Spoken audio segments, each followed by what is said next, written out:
नमस्कार दोस्तों, कैसे हो आप लोग। स्वागत है आपका। आज हम लोग पीआईबी न्यूज़ कवर करने वाले हैं फरवरी महीने का। तो 16 फरवरी से लेकर के 28 फरवरी तक का हम लोग पीआईबी न्यूज़ आज कवर करने वाले हैं। इससे पहले वाले वीडियो में हम लोगों ने 1 फरवरी से लेकर के 15 फरवरी तक का पीआईबी न्यूज़ कवर कर लिया है। वो वीडियो अगर आपने नहीं देखा है तो आप जरूर जाकर के देखना, संकलन प्लेलिस्ट के अंदर आपको मिल जाएगा। इस वीडियो को स्टार्ट करने से पहले मैं आपको थोड़ा सा जानकारी देना चाहता हूँ कि किस तरीके से हम लोग पीआईबी को कवर करते हैं in the form of notes. हर एक न्यूज़ के लिए मैं आपको एक नोट्स देता हूँ। हर न्यूज़ के लिए आपको एक नोट्स मिलेगा। ये जो नोट्स है इसी को आपको समझना है और इसी को आपको याद करना है, और ये जो टेक्स्ट दिया हुआ है इसको आपको रीड कर लेना है। क्यों? क्योंकि जो भी इंपॉर्टेंट पॉइंट है वो मैंने यहाँ पर नोट्स में डाला रखा हुआ है। तो अगर एग्जामिनेशन में कुछ भी पूछता है वो सारा यहाँ पर नोट्स के अंदर मिल जाएगा आपको, और नोट्स से ही चीज़ों को समझना आसान होता है। तो नोट्स से हम लोग चीज़ों को समझ लेंगे और चीज़ों को याद कर लेंगे। रीडिंग करने के लिए हम लोग यहाँ रीड कर लेंगे। आपके दिमाग में आएगा कि जब हम लोग यहाँ पढ़ ही रहे हैं, समझ ही रहे हैं, तो यहाँ पर क्यों याद रीडिंग करना है। एग्जामिनेशन में जब क्वेश्चन आपसे पूछेगा तो वो मेरा नोट्स दिखा के क्वेश्चन नहीं पूछेगा, वो आपको वहां पर सेंटेंस बना करके देगा, स्टेटमेंट बेस्ड क्वेश्चन देगा। जब आपको स्टेटमेंट बेस्ड क्वेश्चन देगा तब आपको कॉम्प्लेक्स स्टेटमेंट भी पढ़ना पड़ेगा, और कॉम्प्लेक्स स्टेटमेंट पढ़ने में ना प्रॉब्लम आए इसीलिए मैं आपको रीडिंग करा देता हूँ साथ में। ठीक है, तो रीड करने के लिए रीड करेंगे, बाकी समझने के लिए याद करने के लिए नोट्स काफी है। ठीक है, तो हर एक न्यूज़ के लिए मैंने नोट्स दिया है, उसी नोट्स से हम चीज़ों को समझेंगे और फिर रीड करने के लिए टेक्स्ट दिया हुआ रीड कर लेंगे। ठीक है, तो स्टार्ट करते हैं बिना किसी देरी के। Are you ready? चलो स्टार्ट करते हैं। India AI impact summit. हंसना नहीं, क्योंकि इसी समय में गलगोटिया यूनिवर्सिटी का कंट्रोवर्सी हुआ था। ठीक है, इंडिया एआई इम्पैक्ट समिट के समय। चलो अब हम नोट्स के माध्यम से पहले चीज़ों को समझते हैं, फिर रीडिंग कर लेंगे। थोड़ा जूम करते हैं। ठीक है, India AI impact summit. It is an event where people from around the globe come and experience the use of AI, competition for AI solution, expo, research development, training infrastructure। एक ऐसा event India में क्या बोलते हैं organise किया गया जहां पर दुनिया के बहुत सारे लोग आए और दुनिया में बहुत सारे लोग एआई का यूज के बारे में बताए, एआई का यूज को देखे।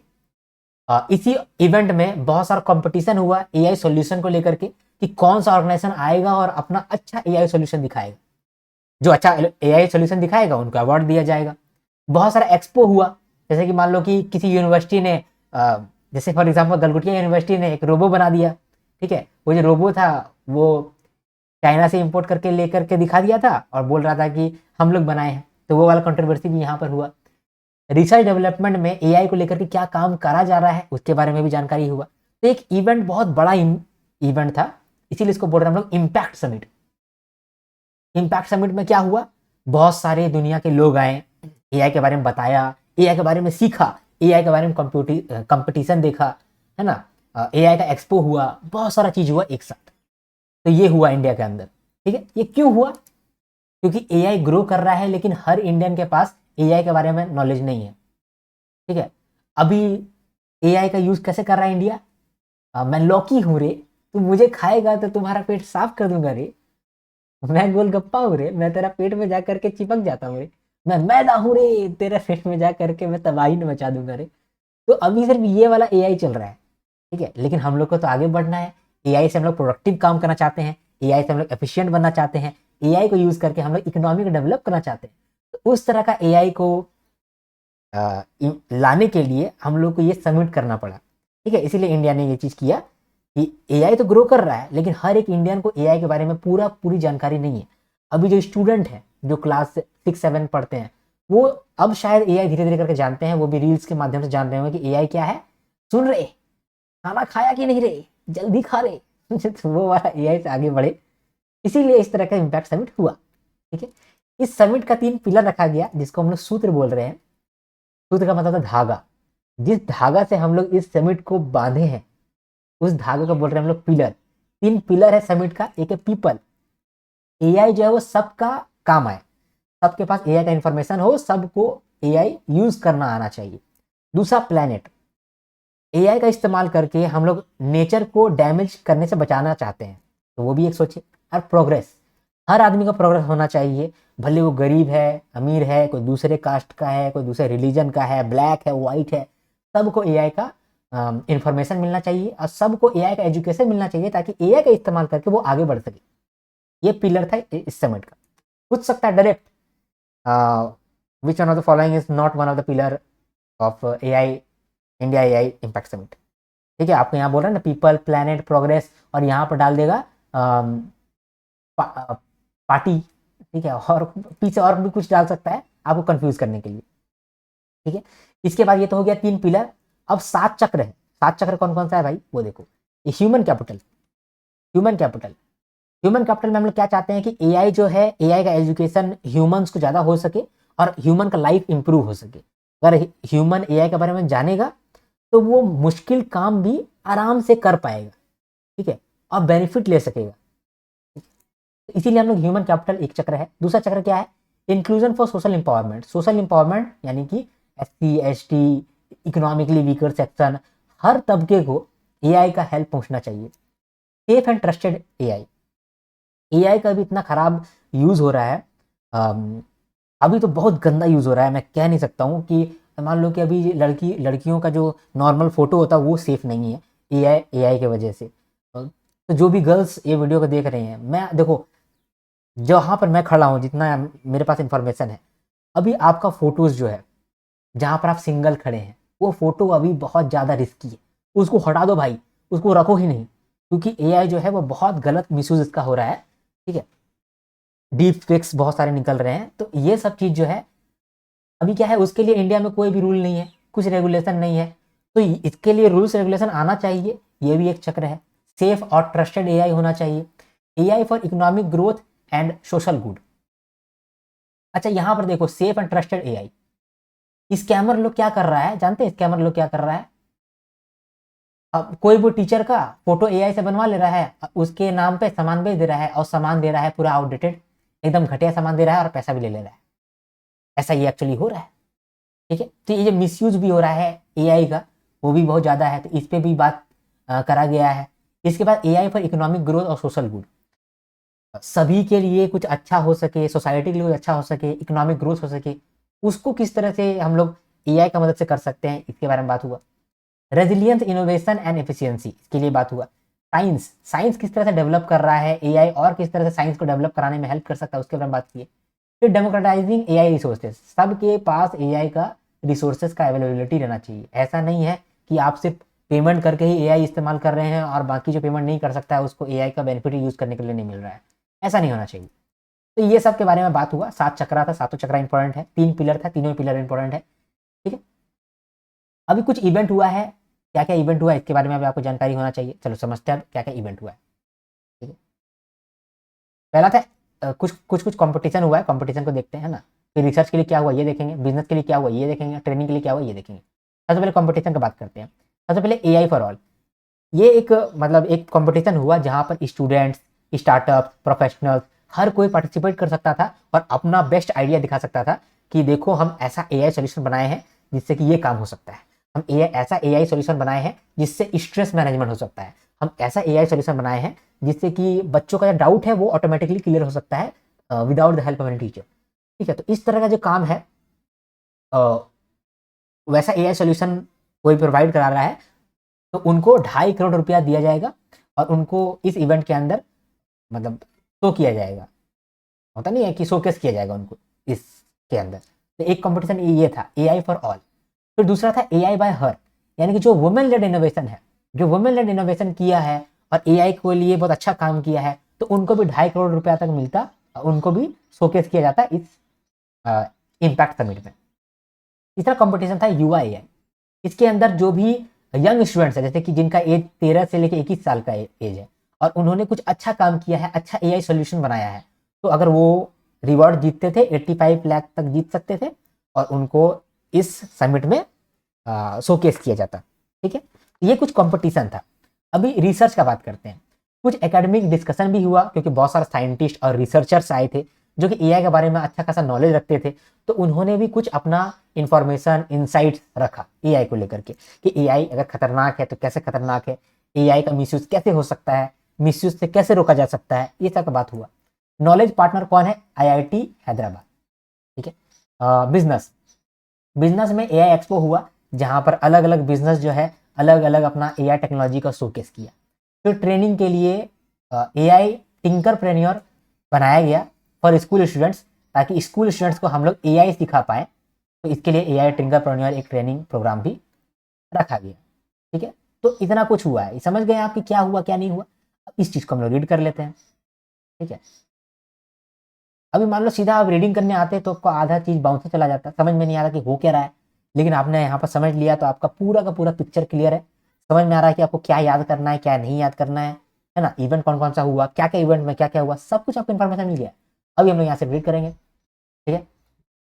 नोट्स के लिए एक लाइक बनता है, देख लेते हैं। हाँ, तो गवर्नमेंट ऑफ इंडिया समझते हैं, गवर्नमेंट ऑफ इंडिया ने होस्ट किया India AI impact summit 2026 New Delhi के अंदर। ये पहला ग्लोबल एआई गैदरिंग था to be hosted in global south. इसके अंदर 20 हेड्स ऑफ स्टेट, 60 मिनिस्टर्स और 500 ग्लोबल एआई लीडर्स आए थे, ठीक है। इस समिट का 3 फाउंडेशनल पिलर है, कौन कौन सा, जिसको हम लोग सूत्र भी बोल रहे हैं, कौन कौन सा, पीपल, प्लैनेट और प्रोग्रेस। 7 चक्र है, AI impact summit is structured around 7 chakras, human capital, inclusion for social empowerment, safe and trusted AI, resilience, innovation and efficiency, science, democratising AI resources, AI for economic growth and social good. इसके बाद competition भी बहुत सारा हुआ, जैसे AI for all.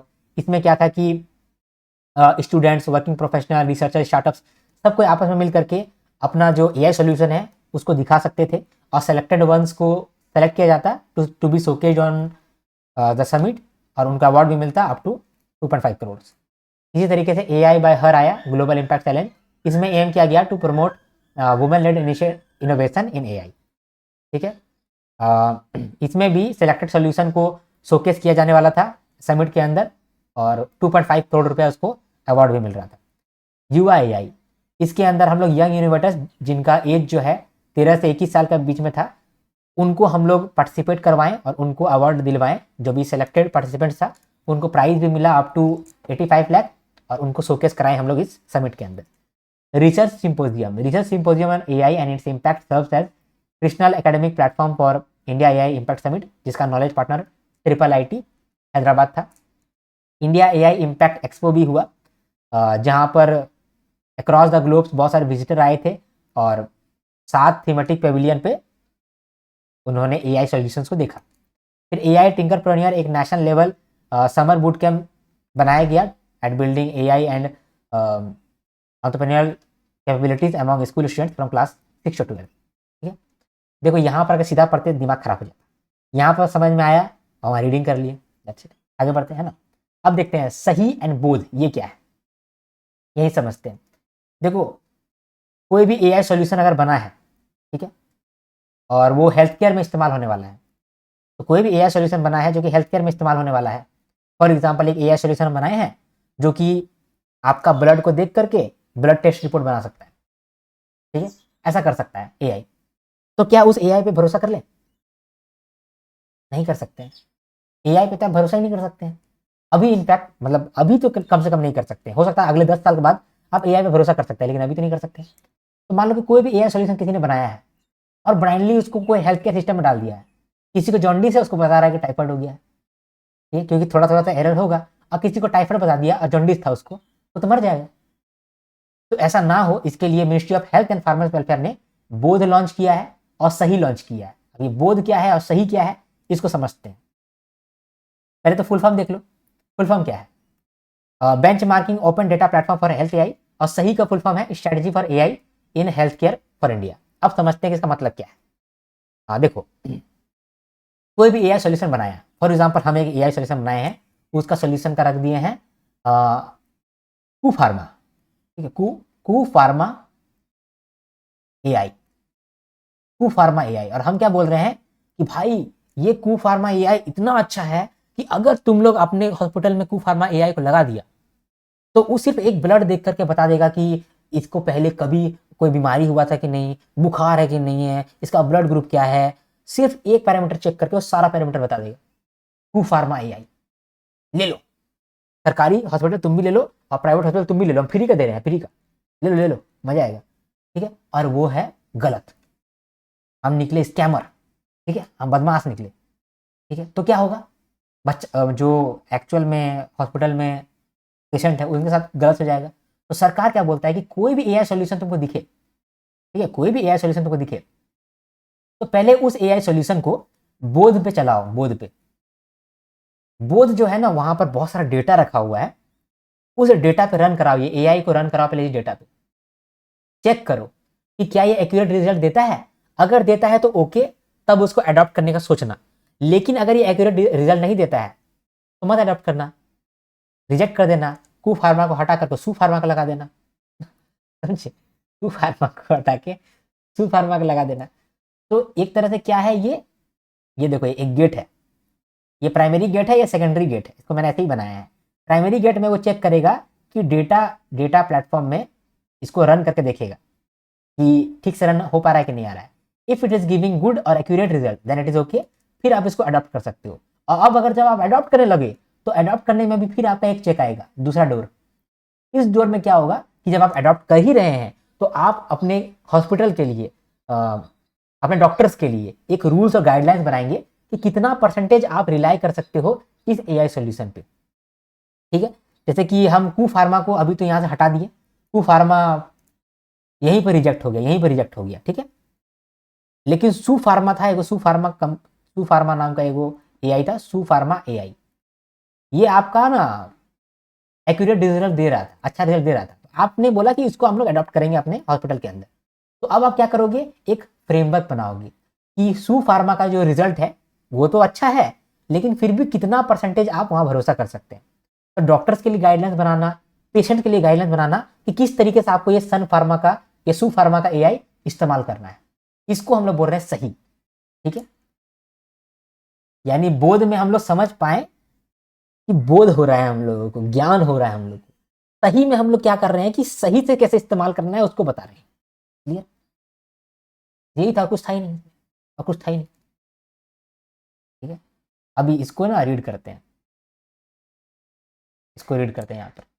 तो ministry of health and family welfare ने launch किया 2 की नेशनल इनिशिएटिव सही एंड बोध एट इंडिया एआई समिट। अभी इंडिया एआई समिट में ये सब कुछ हुआ है, ठीक है। सही का क्या है full form, strategy for AI in health care for India. बोध का क्या है मतलब है, benchmarking open data platform for health AI. तो बोध क्या है, it is a privacy preserving benchmark platform that enables evaluation of AI models using diverse real world data without sharing underlying data sets। आपके दिमाग में एक चीज आ सकता है कि सर आपने बोला कि यहाँ पर डेटा प्लेटफॉर्म में रन करेंगे, है ना। यहाँ पर बहुत सारा रियल लाइफ का जो डेटा है उसमें हम रन करेंगे इस एआई को और चेक करेंगे कि ये एआई सही रिजल्ट देता है कि नहीं देता है। तो ऐसा नहीं होगा कि यहाँ पर कुमार आर्यन का कोई डेटा है और वो आपको दिख जा रहा है। इस एआई जो है वो कुमार आर्यन का डेटा ले रहा है, डेटा है लेकिन पता नहीं चल रहा है कि किस आदमी का डेटा है, ठीक है। ताकि एक्यूरेट रिजल्ट भी आ जा रहा है और प्राइवेसी भी खराब नहीं हो रहा है ना। वही यहाँ पर बोल रहा है। इसके बाद सही क्या है, it has been developed by IIT Kanpur in collaboration with national health authority. याद रखना कि कौन ने इसको डेवलप किया था, वो डेवलप किया था आईआईटी कानपुर। यहाँ लिख लो, यहाँ पर लिख लेना डेवलप्ड बाय आईआईटी कानपुर।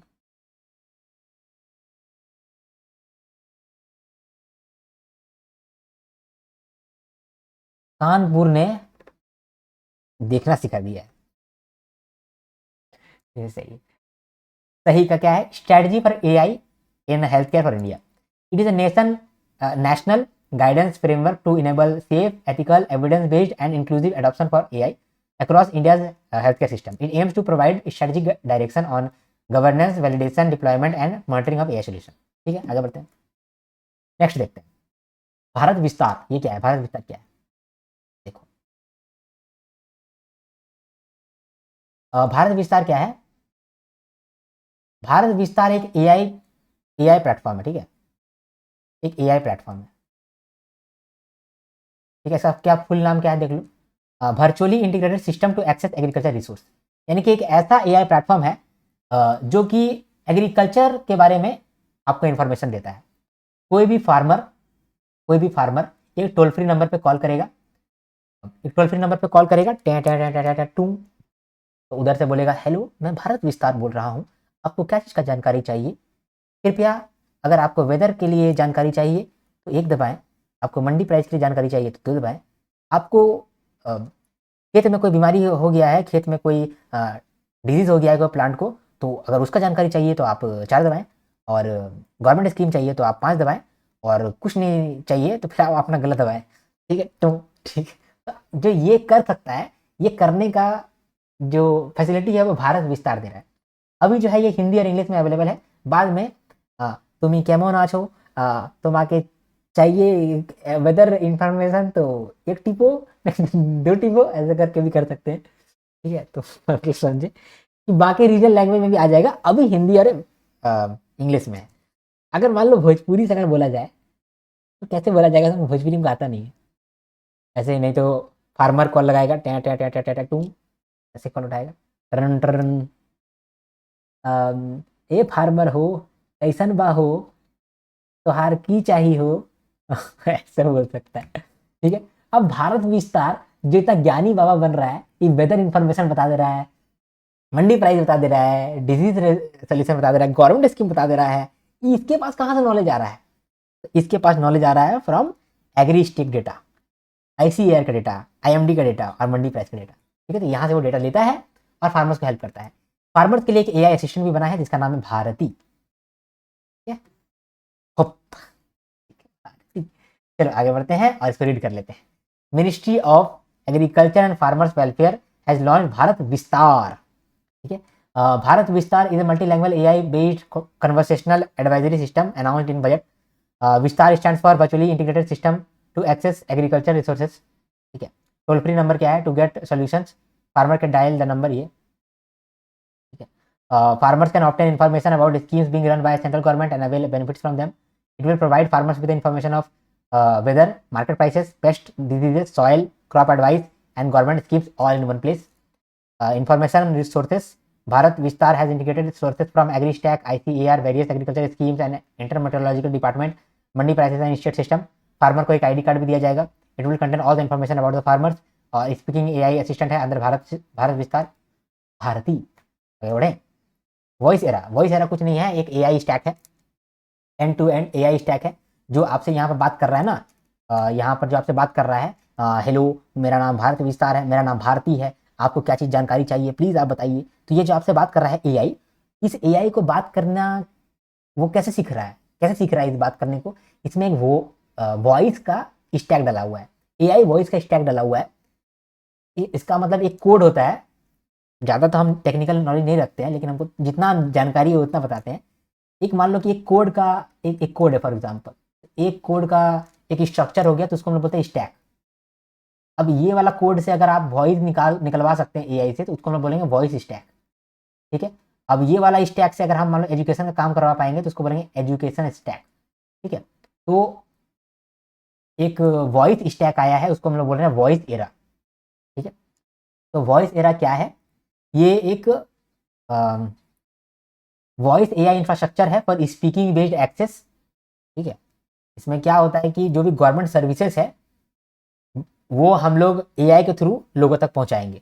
जैसे यहाँ पर फार्मर को हम लोग सिर्फ वेदर इंफॉर्मेशन बता रहे थे, है ना, मंडी प्राइस बता रहे थे, डिजीज सॉल्यूशन बता रहे थे, गवर्नमेंट स्कीम बता रहे थे, उसी प्रकार से जो वॉइस एरा है ये जो बताएगा कि गवर्नमेंट का सर्विसेज क्या है, गवर्नमेंट ये काम भी कर रहा है, तो ये सारा जानकारी ये देगा।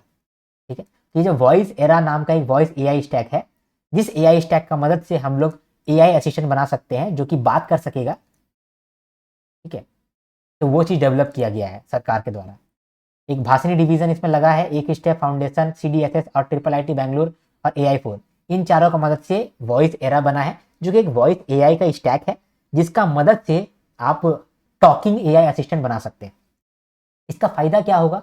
जो लिख नहीं सकते हैं, जो टाइप नहीं कर सकते हैं, उनको भी फायदा मिलेगा क्योंकि वो बात कर लेंगे, है ना। स्कीम का जो इन्फॉर्मेशन है वो सब लोगों तक शेयर हो पाएगा और लोकल लैंग्वेज का भी एक्सेस हो पाएगा क्योंकि एआई तो हर एक लैंग्वेज समझ पाता है और आप किसी को बैठाएंगे तो वो तो नहीं समझ पाएगा।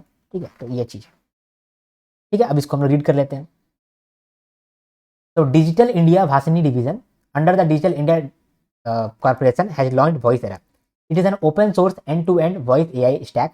It enables secure and scalable deployment of voice system across government, research institution and innovation ecosystem. It has been developed by Digital India Bhasani Division in collaboration with Ek Step Foundation, COS Triple IT Bangalore AI4 system. ठीक है, it has been deployed on Bhasani National Language Infrastructure. आगे बढ़ते हैं और देखते हैं अगला news, Bharat Bodhan AI conclave. तो भारत बोधन एआई कॉन्क्लेव एक तरह का मीटिंग हुआ है जहां पर हम लोग बात कर रहे हैं कि एआई को हम लोग एजुकेशन सिस्टम में किस तरह से डाल सकते हैं। मतलब अभी तक सिर्फ हम लोग एआई के बारे में ही पढ़ रहे हैं, सरकार एआई को लेकर के कितना एक्टिव हो गया है। ठीक है, हम लोग बोल रहे हैं कि देखो एआई जो है ना, हम लोग एजुकेशन सिस्टम में लेके आना चाहते हैं। मान लो कि कोई सरकारी स्कूल में बच्चा पढ़ रहा है, तो भाई क्या उसको एआई जानने का अधिकार नहीं है? कोई मान लो कि सरकारी स्कूल में ही, सरकारी कॉलेज में काम कर रहा है, तो क्या उसको जॉब पाने के लिए एआई का स्किल नहीं होना चाहिए? होना चाहिए। एआई का कैसे इस्तेमाल करना चाहिए उसको नहीं पता होना चाहिए? पता होना चाहिए। तो क्या सरकारी स्कूल वाला बच्चा एआई नहीं जानेगा? जानेगा। क्यों नहीं जानेगा? इसके लिए ये कॉन्क्लेव किया गया है, ताकि एजुकेशन सिस्टम में किस तरह से हम लोग एआई को इंटीग्रेट कर सकते हैं इसके बारे में बात हो। बात क्या हुआ है कि हम लोग 4 प्रायोरिटी वर्टिकल्स पे एआई को लाना चाहते हैं। तो एआई फॉर स्कूल एजुकेशन, जहां पर स्कूल एजुकेशन जो बच्चे हैं वो एआई के थ्रू इजीली एक्सप्लेनेशन ले पाए, डाउट सॉल्व अगर टीचर नहीं कर पाता है तो एआई के थ्रू कर पाए, और टेस्ट एआई के थ्रू वो दे पाए। ठीक है। बहुत सारा अपना ही जो ये गवर्नमेंट है, इन्होंने बहुत सारा ऐसा ऐप भी बनाया है जहां पर बच्चे मान लो कि एक रीडिंग करेंगे, वहां पर रीडिंग किए for example Bharat Bodhan AI conclave, तो वहां एआई बोलेगा कि ना ना कनक्लोवे नहीं होगा, कनक्लेव होगा। ठीक है। तो ये क्या है? एआई तो आपको बता रहा है, सिखा रहा है, तो इसको आप इस्तेमाल कर रहे हैं स्कूल में, स्कूल एजुकेशन में। फिर हायर एजुकेशन के लिए असाइनमेंट बनाने में हेल्प करेगा एआई, प्रोजेक्ट्स बनाने में एआई हेल्प करेगा, रिसर्च करने में आप एआई हेल्प करेगा। AI for skilling and workforce readiness, आपको जॉब स्किल में एआई का कैसे इस्तेमाल करना है वो सिखाया जाएगा। इंटरव्यू प्रिपरेशन में एआई कैसे इस्तेमाल किया जाता है वो सिखाया जाएगा, आप करके दिखाया जाएगा आपको। रिसर्च के लिए और डीप टेक के लिए भी आपको एआई सिखाया जाएगा, किस तरीके से आप अपने वर्क प्लेस में एआई का इस्तेमाल करके आगे बढ़ सकते हैं। तो इतना काम जो एआई से किया जाएगा, इसके लिए गवर्नमेंट ने एक एआई एडू स्टैक बनाया है, एडू एआई स्टैक।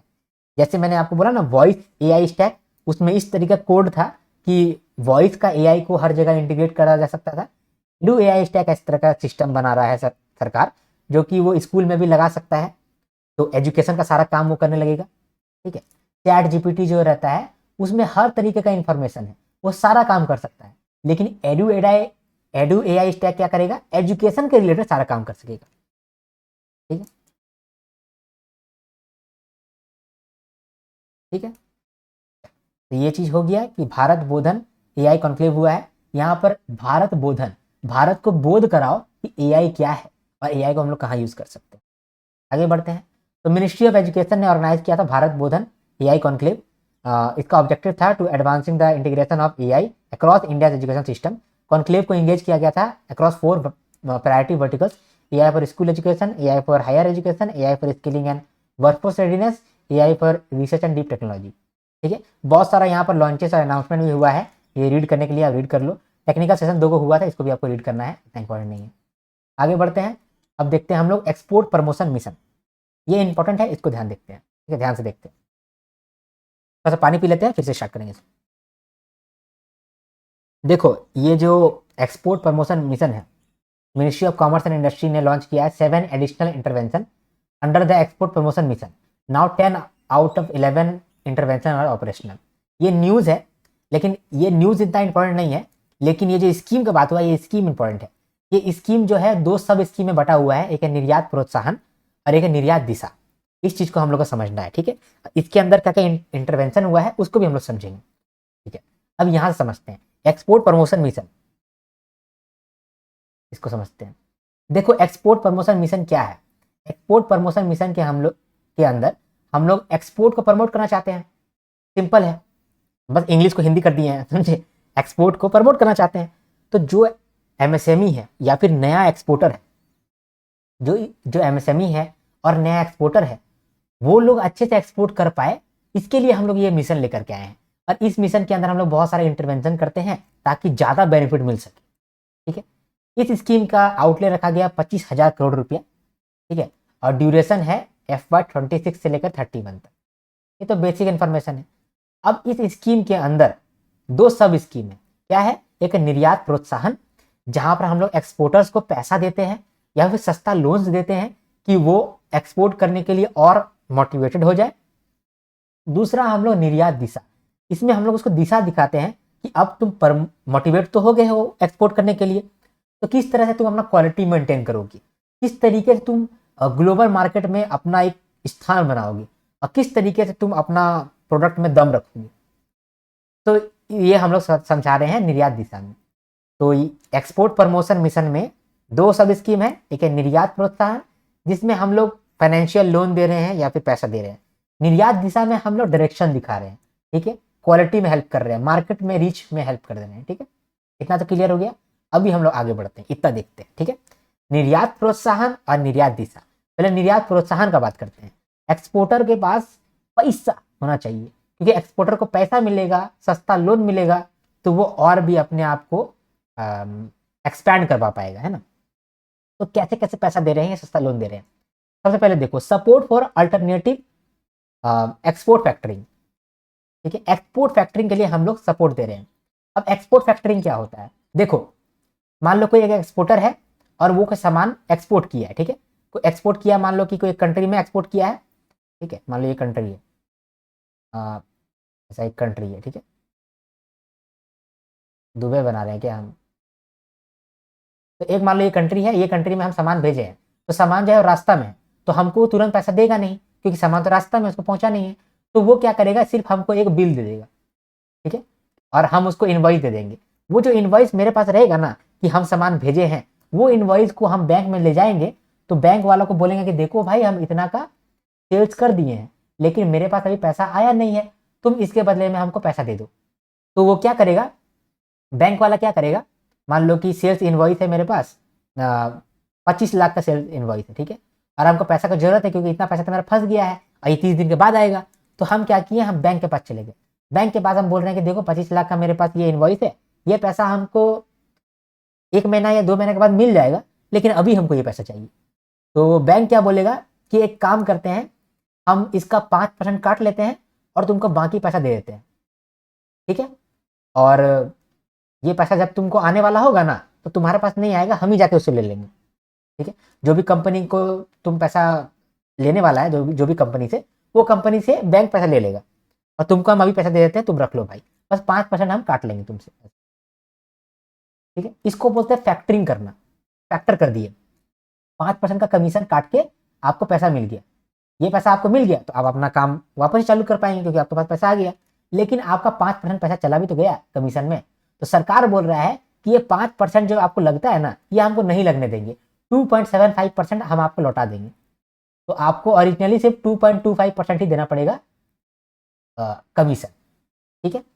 तो इसको ही हम लोग बोलते हैं एक्सपोर्ट फैक्टरिंग, और एक्सपोर्ट फैक्टरिंग में सरकार जो है वो इंटरेस्ट सबवेंशन दे रहा है 2.7% का, यानी कि मान लो कि आपको फैक्टरिंग कॉस्ट लगा 5% का, यानी कि जब भी आप फैक्टरिंग कराने के लिए गए, किसी फैक्टर ऑर्गेनाइजेशन में गए या फिर कोई बैंक में गए और वहाँ फैक्टरिंग कराने गए अपना इनवॉइस का, तो वहाँ आप मान लो कि 5% आपसे चार्ज दिया, तो सरकार बोल रहा है कि हम आपको 2.75% लौटा देंगे, आपको सिर्फ 2.25% ही लगेगा।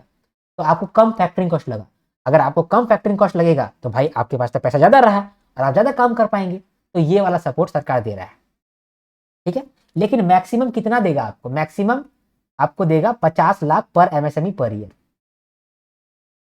ठीक है, यानी ये जो 2.75% है, अगर आपका 2.75% निकल रहा है 10 करोड़, तो 10 करोड़ नहीं मिलेगा, मैक्सिमम 50 लाख मिलेगा पर एमएसएमई पर ईयर, ठीक है। इतना तो क्लियर हुआ। तो ये हम लोग देखें पहला वाला, ठीक है, तो पहला वाला हम लोग डन कर दिए। अब देखते हैं दूसरा क्या बेनिफिट मिल रहा है, और किसको मिल रहा है, जो ई कॉमर्स एक्सपोर्टर है, जो ऑनलाइन एक्सपोर्ट करता है कोई भी चीज, ठीक है।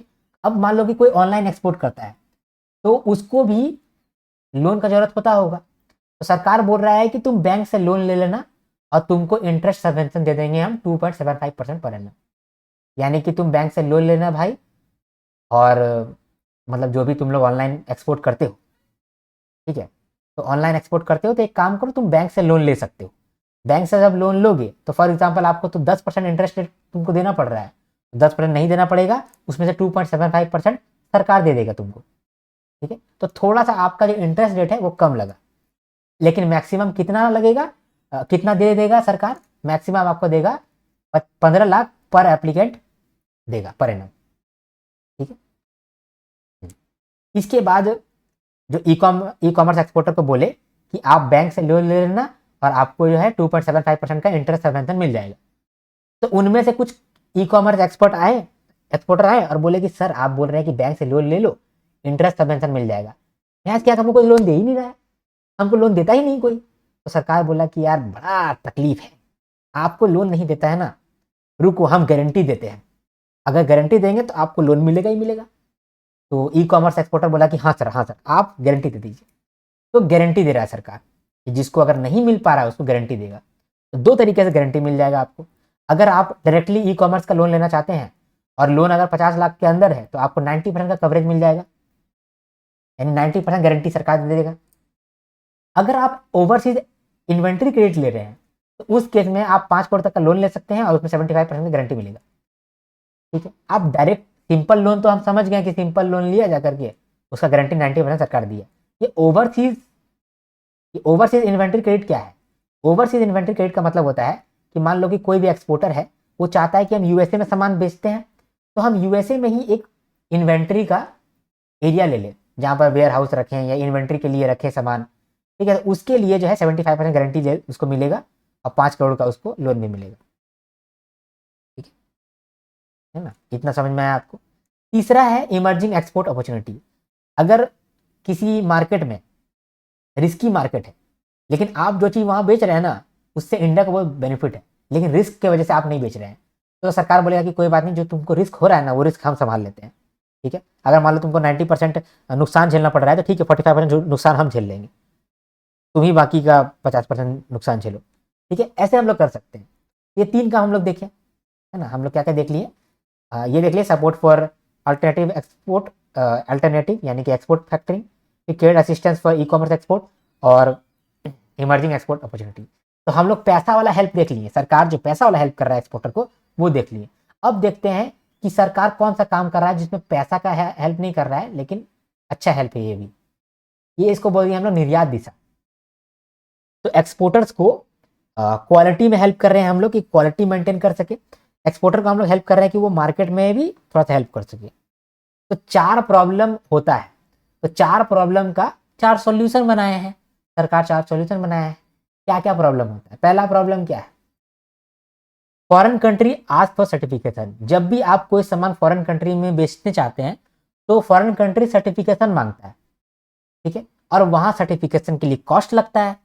तो सरकार बोल रहा है कि आपको कोई भी सामान टेस्ट करने के लिए आपको जो पैसा लगता है, सर्टिफिकेशन का जो पैसा लगता है वो आपको रीइंबर्स कर दिया जाएगा। इसका मतलब कि आपको वो पैसा हम लोग लौटा देंगे। ठीक है, अगर जो सामान आप बेच रहे हैं वो नॉर्मल लिस्ट के अंदर आता है तो 60% पैसा आपको लौट जाएगा, और अगर आप कोई ऐसा सामान बना रहे हैं जो कि प्रायोरिटी सेक्टर के अंदर आता है उसमें 75% आपका पैसा हम लौटा देंगे, रीइंबर्स कर देंगे। लेकिन मैक्सिमम कितना रीइंबर्समेंट होगा? 25 लाख पर ईयर पर इंपोर्ट एक्सपोर्ट कोड। ठीक है, तो इसके लिए जो इनिशिएटिव है उसका क्या नाम है? ट्रेस का फुल फॉर्म अभी रीडिंग करते समय देखेंगे। ठीक है, इसके बाद वेयर हाउसिंग, इसका दूसरा प्रॉब्लम। पहला प्रॉब्लम तो देख लिए, दूसरा प्रॉब्लम क्या है?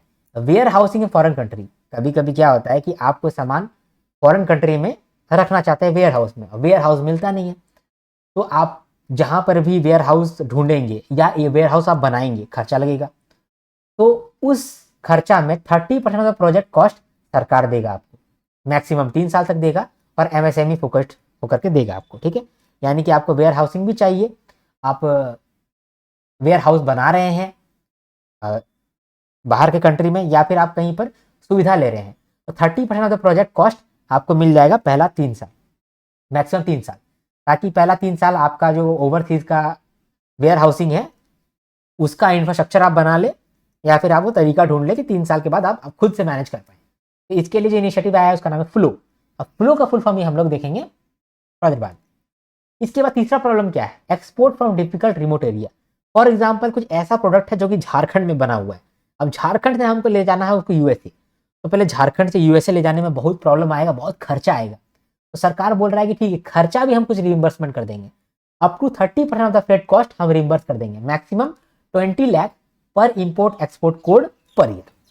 ठीक है, इसके बाद आपको कुछ डेटा से इनसाइट चाहिए कि कौन सा कंट्री में हमको क्या चीज बेचना चाहिए, तो वो इनसाइट भी आपको मिलेगा। तो what to sell, how to sell, अगर आपको ये जानना है तो आपको इनसाइट इनिशिएटिव से वो पता चलेगा। ठीक है, समझा आपने कि यहाँ पर क्या हुआ? एक्सपोर्ट प्रमोशन मिशन को हम लोग इंप्रूव करने के लिए बहुत सारा इंटरवेंशन लेकर के आए। ठीक है, वो इंटरवेंशन जो है, कुछ इंटरवेंशन निर्यात प्रोत्साहन में था, कुछ इंटरवेंशन निर्यात दिशा में था। निर्यात प्रोत्साहन और निर्यात दिशा ये दो वो सब स्कीम था। निर्यात प्रोत्साहन में हम लोग पैसा का हेल्प किए, निर्यात दिशा में हम लोग बाकी चीज का हेल्प किए। ठीक है, इसको हम लोग यहाँ पर रीड कर लेते हैं। अगर आप सीधा रीड करने जाते तो आप जरूर डिज्नीलैंड मेला में खो जाते या हिजला मेला में खो जाते। ठीक है, आप सोचोगे कि हिजला मेला कौन सा मेला है।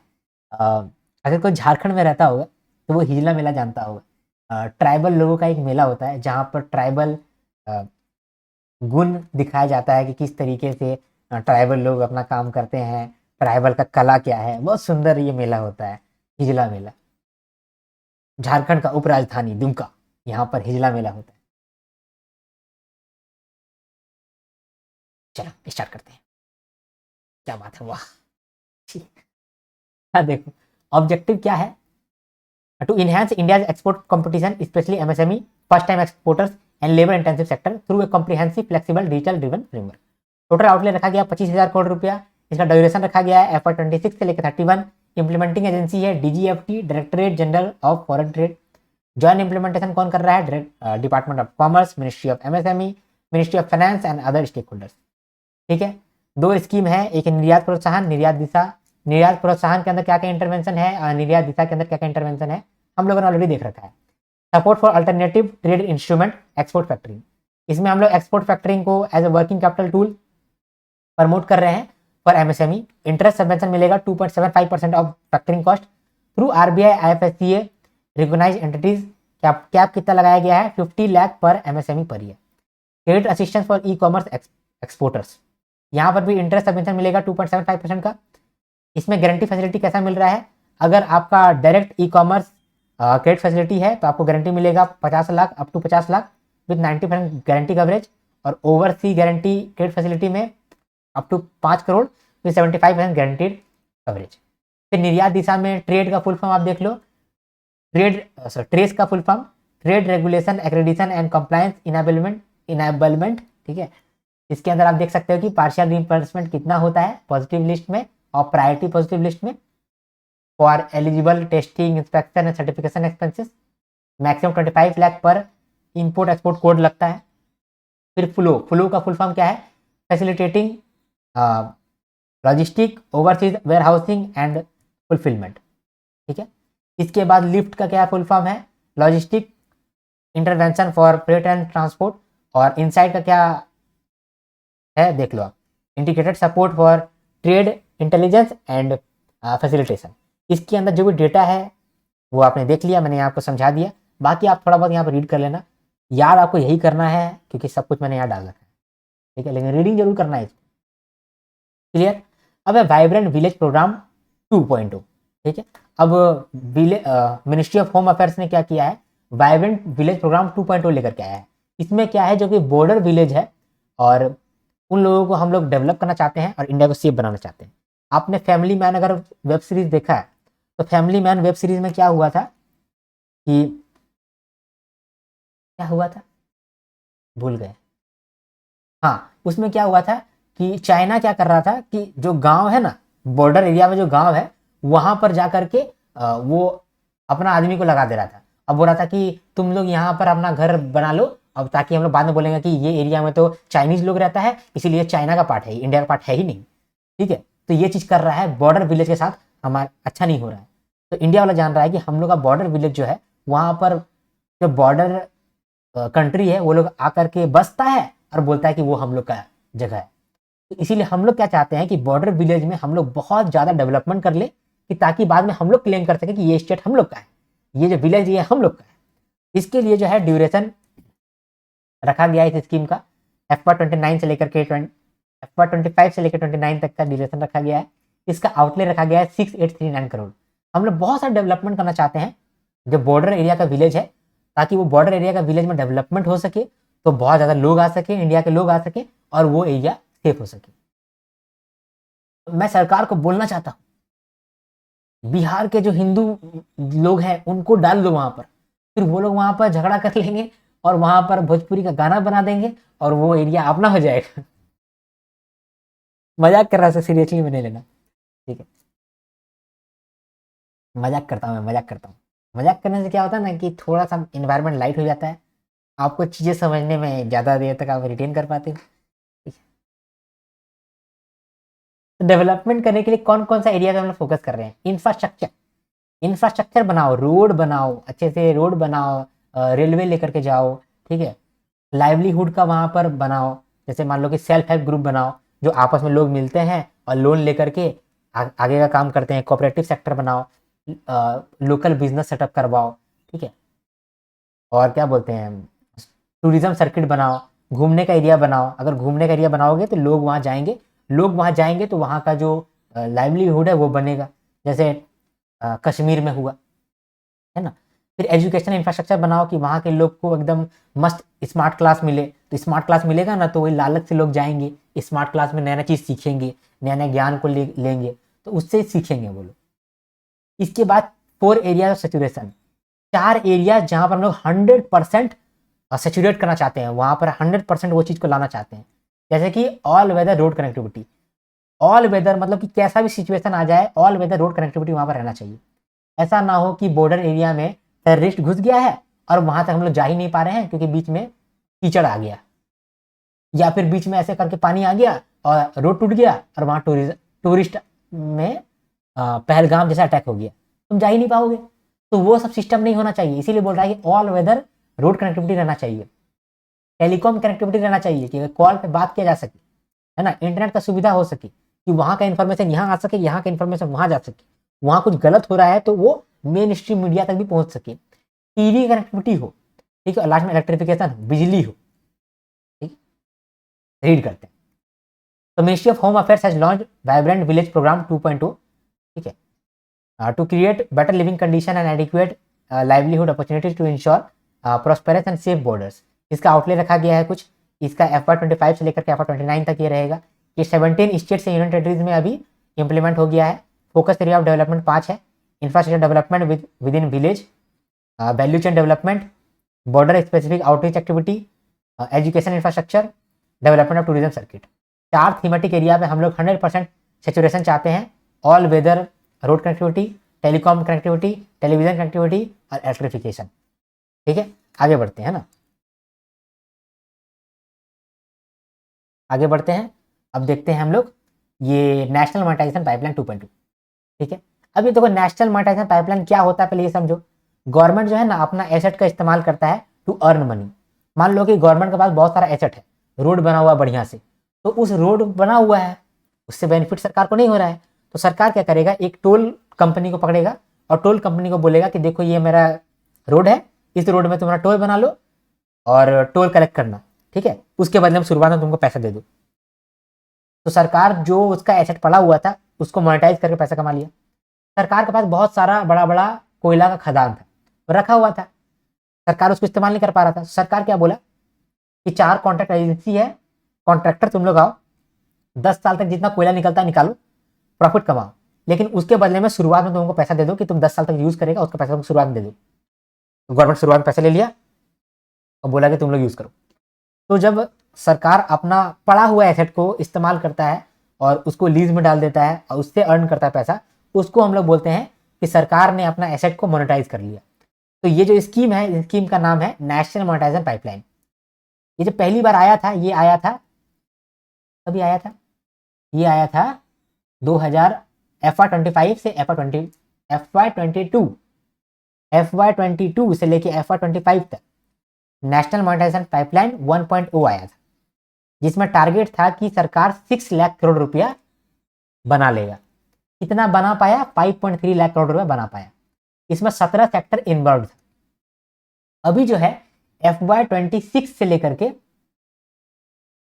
FY30 तक, ठीक है, यानी FY26 से लेकर के FY30 तक नेशनल मोनेटाइजेशन पाइपलाइन 2.0 लेकर के आया है।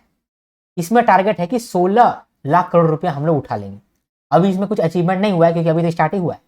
इसमें 12 सेक्टर को इस्तेमाल किया जा रहा है। ठीक है, ये 5 स्टेज में सरकार पैसा अर्न करता है। सबसे पहला स्टेज क्या है? Identification of asset. कौन कौन सा एसेट है जिसपे सरकार पैसा बना सकता है, पहले तो वो आइडेंटिफाई कर रहे हैं। डिटर्मिनेशन ऑफ मोनेटाइजेशन मोड, किस तरीके से मोनेटाइज करेंगे, क्या लीज पे देंगे या कोई सामान बेच देंगे सरकार का कोई एसेट जो होता है वो भाड़ा पे दे रहा है यूज करने के लिए, सरकार जिसको हम लोग लीज बोल रहे हैं, सरकार का कुछ एसेट ऐसा होगा जिसको वो बेच देगा, तो वो डिसाइड कर रहा है कि मोनेटाइजेशन मोड कौन सा रहेगा, बेचेंगे या लीज पे देंगे। ये दूसरा हो गया। तीसरा स्टेप है एस्टिमेशन और टोटल मोनेटाइजेशन वैल्यू। मोनेटाइज करके हम कितना पैसा कमाएंगे, कितना पैसा कमाएंगे, तो अभी बोल रहे हैं ना 16 लाख करोड़ रुपए कमाएंगे, तो ये एस्टिमेट किया, ये तीसरा स्टेज है। चौथा स्टेज होता है एग्रीगेट मोनेटाइजेशन वैल्यू, सारा सारा करके हम लोग कितना पैसा कमाएंगे, 16.72 लाख करोड़ रुपए कमा रहा है। इसके बाद जो भी पैसा आएगा उस पैसा को कहीं कहीं लगाएगा।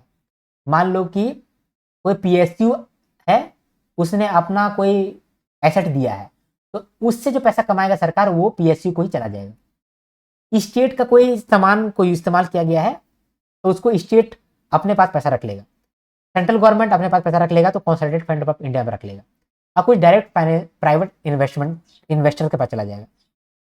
समझे कि यहाँ क्या हुआ, बस यही था, कुछ था नहीं यार। यहाँ रीड करते हैं।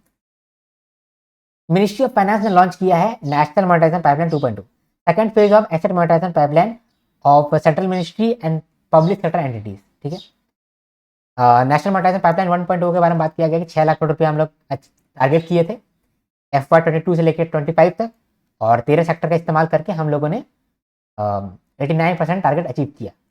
उसी तरह से 2.2 आया है नेशनल मोनेटाइजेशन पाइपलाइन का, जहाँ पर हम लोग मोनेटाइजेशन पोटेंशियल कितना है 16.72 लाख करोड़ रुपये। इसका भी 5 साल ड्यूरेशन है, FY26 से लेकर के FY30 तक का। ठीक है, इसमें 12 सेक्टर इन्वॉल्व है। Approach to estimation of national monetisation pipeline under national monetisation pipeline 2.2 is divided into 5 stage. 5 stage कौन कौन सा है, identification of asset, determination of suitable monetisation value, estimation of total monetization value, estimation of aggregate monetization value, ठीक है, allocation of proceeds from monetisation. कहाँ कहाँ पर जाएगा वो यहाँ लिखा हुआ है, आप रीड कर सकते हो। आगे बढ़ते हैं, अब देखते हैं मर्चेंटाइज ट्रेड इंडिसेस। देखो इंडेक्स क्या होता है ये आपको जानकारी है। इंडेक्स क्या होता है, मान लो जब आपको जानना है कि इंडस्ट्री में एक कंपनी है, उसका प्राइस बढ़ रहा है या घट रहा है, ये कंपनी 1, इसका आप जानना चाहते हैं, तो आप सीधा इसका जाकर के देख लेंगे कि बढ़ रहा है घट रहा है कि नहीं घट रहा है ना। इंडस्ट्री में बहुत सारा कंपनी है, मान लो कंपनी 2 है, फिर कंपनी 3 है, ठीक है, फिर कंपनी 4, फिर कंपनी 5। आप चाहते हैं कि ओवरऑल ये सब कंपनी का प्राइस बढ़ रहा है या घट रहा है ये जानना, तो आप इंडेक्स चेक करते हैं, इसी इंडस्ट्री का इंडेक्स चेक करते हैं। अगर इंडेक्स बढ़ रहा होगा तो ऑन एन एवरेज सारा का सारा प्राइस बढ़ रहा है, अगर इंडेक्स गिर रहा है तो इसका मतलब सारा का सारा प्राइस गिर रहा है। ठीक है, तो इसलिए हम लोग इंडेक्स बनाते हैं। तो यहाँ पर मर्चेंटाइज ट्रेड इंडेक्स बनाया गया है, मतलब ऑलरेडी है, उसका बेस ईयर बदला गया है। तो पहले समझो कि ये मर्चेंटाइज ट्रेड इंडेक्स क्या होता है, और फिर समझेंगे कि इसका बेस ईयर बदला गया है। एक्सपोर्ट यूनिट वैल्यू इंडेक्स, ये आपको बताता है कि किस तरह से आपके कंट्री में एक्सपोर्ट का प्राइस रिएक्ट कर रहा है, या बढ़ रहा है घट रहा है। इंपोर्ट यूनिट वैल्यू इंडेक्स, ये आपको बताता है कि किस तरीके से इंपोर्ट का प्राइस बढ़ रहा है या घट रहा है। ठीक है, तो import unit value index, export unit value index, इन दोनों को मिला करके हम लोग बोल रहे हैं कि मर्चेंटाइज ट्रेड इंडेक्स। ठीक है, इंडेक्स का फुल फॉर्म होता है, इंडेक्स का प्लूरल फॉर्म होता है इंडिसेस। तो मर्चेंटाइज ट्रेड इंडिसेस का बेस ईयर को बदला गया है। पहले का बेस ईयर FY13 था, अब इसका बेस ईयर FY23 रख दिया गया है। कौन रखा है, directorate general of commerce and intelligence and statistics. ठीक है, इसको हम लोग यहाँ समझते हैं। Directorate general of commercial intelligence and statistics has revised base year of India's merchandise trade from FY13 to FY23। इसमें कौन कौन सा इंडिसेस को कंपाइल करके बताया जा रहा है, बहुत सारा है, इसको आप यहाँ रीड कर सकते हो, इतना इंपॉर्टेंट नहीं है, रीड कर सकते हो। यहाँ सिर्फ एक ही चीज इंपॉर्टेंट है कि बेस ईयर को बदल दिया गया है। ठीक है, आगे बढ़ते हैं, अब देखते हैं report on central infrastructure project. तो ministry of statistics and programme implementation का एक रिपोर्ट आया है जिसका नाम है flash report on central sector infrastructure project. तो सेंट्रल गवर्नमेंट का बहुत सारा इंफ्रास्ट्रक्चर प्रोजेक्ट चलते रहता है, यहाँ आप फोटो देख रहे होंगे ना, बहुत सारा इंफ्रास्ट्रक्चर प्रोजेक्ट चल रहा होता है। तो कभी कभी वो 20 साल 25 साल 60 साल से चल रहा है, खत्म ही नहीं हो रहा है, चल रहा है खत्म ही नहीं हो रहा है। तो उसके लिए ये रिपोर्ट आया है। ठीक है, सरकार बता रहा है कि कितना सारा अभी इंफ्रास्ट्रक्चर प्रोजेक्ट है जो चल रहा है, कितना सारा है, हमें कितना कॉस्ट लगने वाला है, कितना सारा और बन जाएगा, ये सब के बारे में जानकारी दिया गया है इस रिपोर्ट के अंदर। ठीक है, ये रिपोर्ट का जानकारी कहाँ से लिया गया? ये जो रिपोर्ट बनाया गया है, क्या अपने मर्जी से ये मॉस्पी ले आया है रिपोर्ट का डेटा? नहीं, रिपोर्ट का डेटा लिया है ये पैमाना पोर्टल से। ये पैमाना पोर्टल क्या है? ये पैमाना पोर्टल जो है ये इंफ्रास्ट्रक्चर प्रोजेक्ट को मॉनिटर करता है। जो भी इंफ्रास्ट्रक्चर प्रोजेक्ट ज़्यादा दाम का रहता है, यानी 150 करोड़ या फिर उससे ऊपर का कोई इंफ्रास्ट्रक्चर प्रोजेक्ट है, तो उसका कितना काम हुआ है, काम कितना रुका हुआ है, ये सब को ट्रैक करता है ये पैमाना पोर्टल। पैमाना का फुल फॉर्म क्या है? पैमाना का फुल फॉर्म है project assessment infrastructure monitoring and analytics for nation building. तो ये जो है वेब बेस्ड पोर्टल, यहाँ से इंफॉर्मेशन हम लोग लिए हैं। दूसरा DPIIT का इंटीग्रेटेड प्रोजेक्ट मॉनिटरिंग पोर्टल, इससे हम लोग डेटा लिए और वो डेटा को ला करके कुछ हाईलाइट्स हम लोग बनाए हैं जो इस रिपोर्ट में डाले हैं। वो कौन कौन से हाईलाइट है? तो हाईलाइट है कि एज ऑन जनवरी 2026 1702 इतना ऑनगोइंग इंफ्रास्ट्रक्चर प्रोजेक्ट है जो कि पैमाना पे अभी चल रहा है। इसका रिवाइज कॉस्ट जो है 39.25 लाख करोड़ रुपए है। Highest number of project transport and logistic department का है, ट्रांसपोर्ट एंड लॉजिस्टिक सेक्टर का है। कितना परसेंटेज शेयर है इसका टोटल में? 53%। मिनिस्ट्री का बात करें तो कौन सा मिनिस्ट्री का हाईएस्ट नंबर ऑफ प्रोजेक्ट अभी चल रहा है? तो ministry of road and transport highway. ठीक है, ministry of roadways and transport highways. ठीक है, ये है ना मॉर्थ का ही फुल फॉर्म होता है जितना याद है हमको। तो largest share of project cost किसमें है? मिनिस्ट्री ऑफ रेलवे में। यानी कि जितना भी कॉस्ट आपको लग रहा है वो सबसे लार्जेस्ट शेयर जो है मिनिस्ट्री ऑफ रेलवे में लग रहा है। क्लियर हो गया? इसको रीड कर लेते हैं हम लोग। तो ministry of statistics and programme implementation ने रिलीज किया है flash report on central sector infrastructure project. MoSPI ने ऑपरेशनलाइज किया है न्यू वेब बेस्ड पोर्टल पैमाना। ठीक है, ये मॉनिटर करता है सेंट्रल सेक्टर इंफ्रास्ट्रक्चर प्रोजेक्ट जिसका वर्थ 150 करोड़ या फिर उससे ज़्यादा है। हाईलाइट्स क्या है कि as of January 2026 1702 ongoing infrastructure project are reported. The revised cost of these projects are 39.25 lakh crore रुपया। ठीक है, कितना प्रोजेक्ट्स पे कितना प्रोग्रेस हुआ ये भी बताया गया है। बस, तो ये नॉर्मल इंफॉर्मेशन था। अब ये लास्ट इंफॉर्मेशन है, लास्ट न्यूज़ है कि वर्ल्ड सस्टेनेबल डेवलपमेंट समिट हुआ है 2026 में। तो वर्ल्ड सस्टेनेबल डेवलपमेंट समिट हुआ है, इसका थीम क्या रखा गया था? Transformations vision voices and value for sustainable development. इसका पार्टनर कंट्री नॉर्वे रहा है, ministry of environment forest and climate change. ठीक है, इसके द्वारा 2 दिन का इवेंट भी किया गया हिम कनेक्ट नाम से। यहाँ रीड कर लेते हैं। The energy and resource institute has organized world sustainable development summit 2026। इसका ऑब्जेक्टिव क्या था? To bring together stakeholders to deliberate on the issue related to sustainable development and come together to achieve the objective sustainable development. थीम क्या रखा गया है? Transformations vision voices and values for sustainable development. 2 दिन का event हुआ है in conjunction with world sustainable development summit 2026। इसका नाम था हिम कनेक्ट। इसको ऑर्गेनाइज किया गया है by ministry of environment forest and climate change, government of India in collaboration with TERI. TERI मतलब the energy and resource institute. Clear हो गया? यहाँ तक हम लोगों ने डिटेल में चीज़ों को समझ लिया है और रीड भी किया है और याद भी किया है। अब हम लोग फटाफट समराइज करेंगे, हर एक न्यूज़ को हम लोग फटाफट देखने वाले हैं। ठीक है, तो आप थोड़ा सा ब्रेक ले लो और फिर हम लोग स्टार्ट करेंगे समरीज का। ठीक है,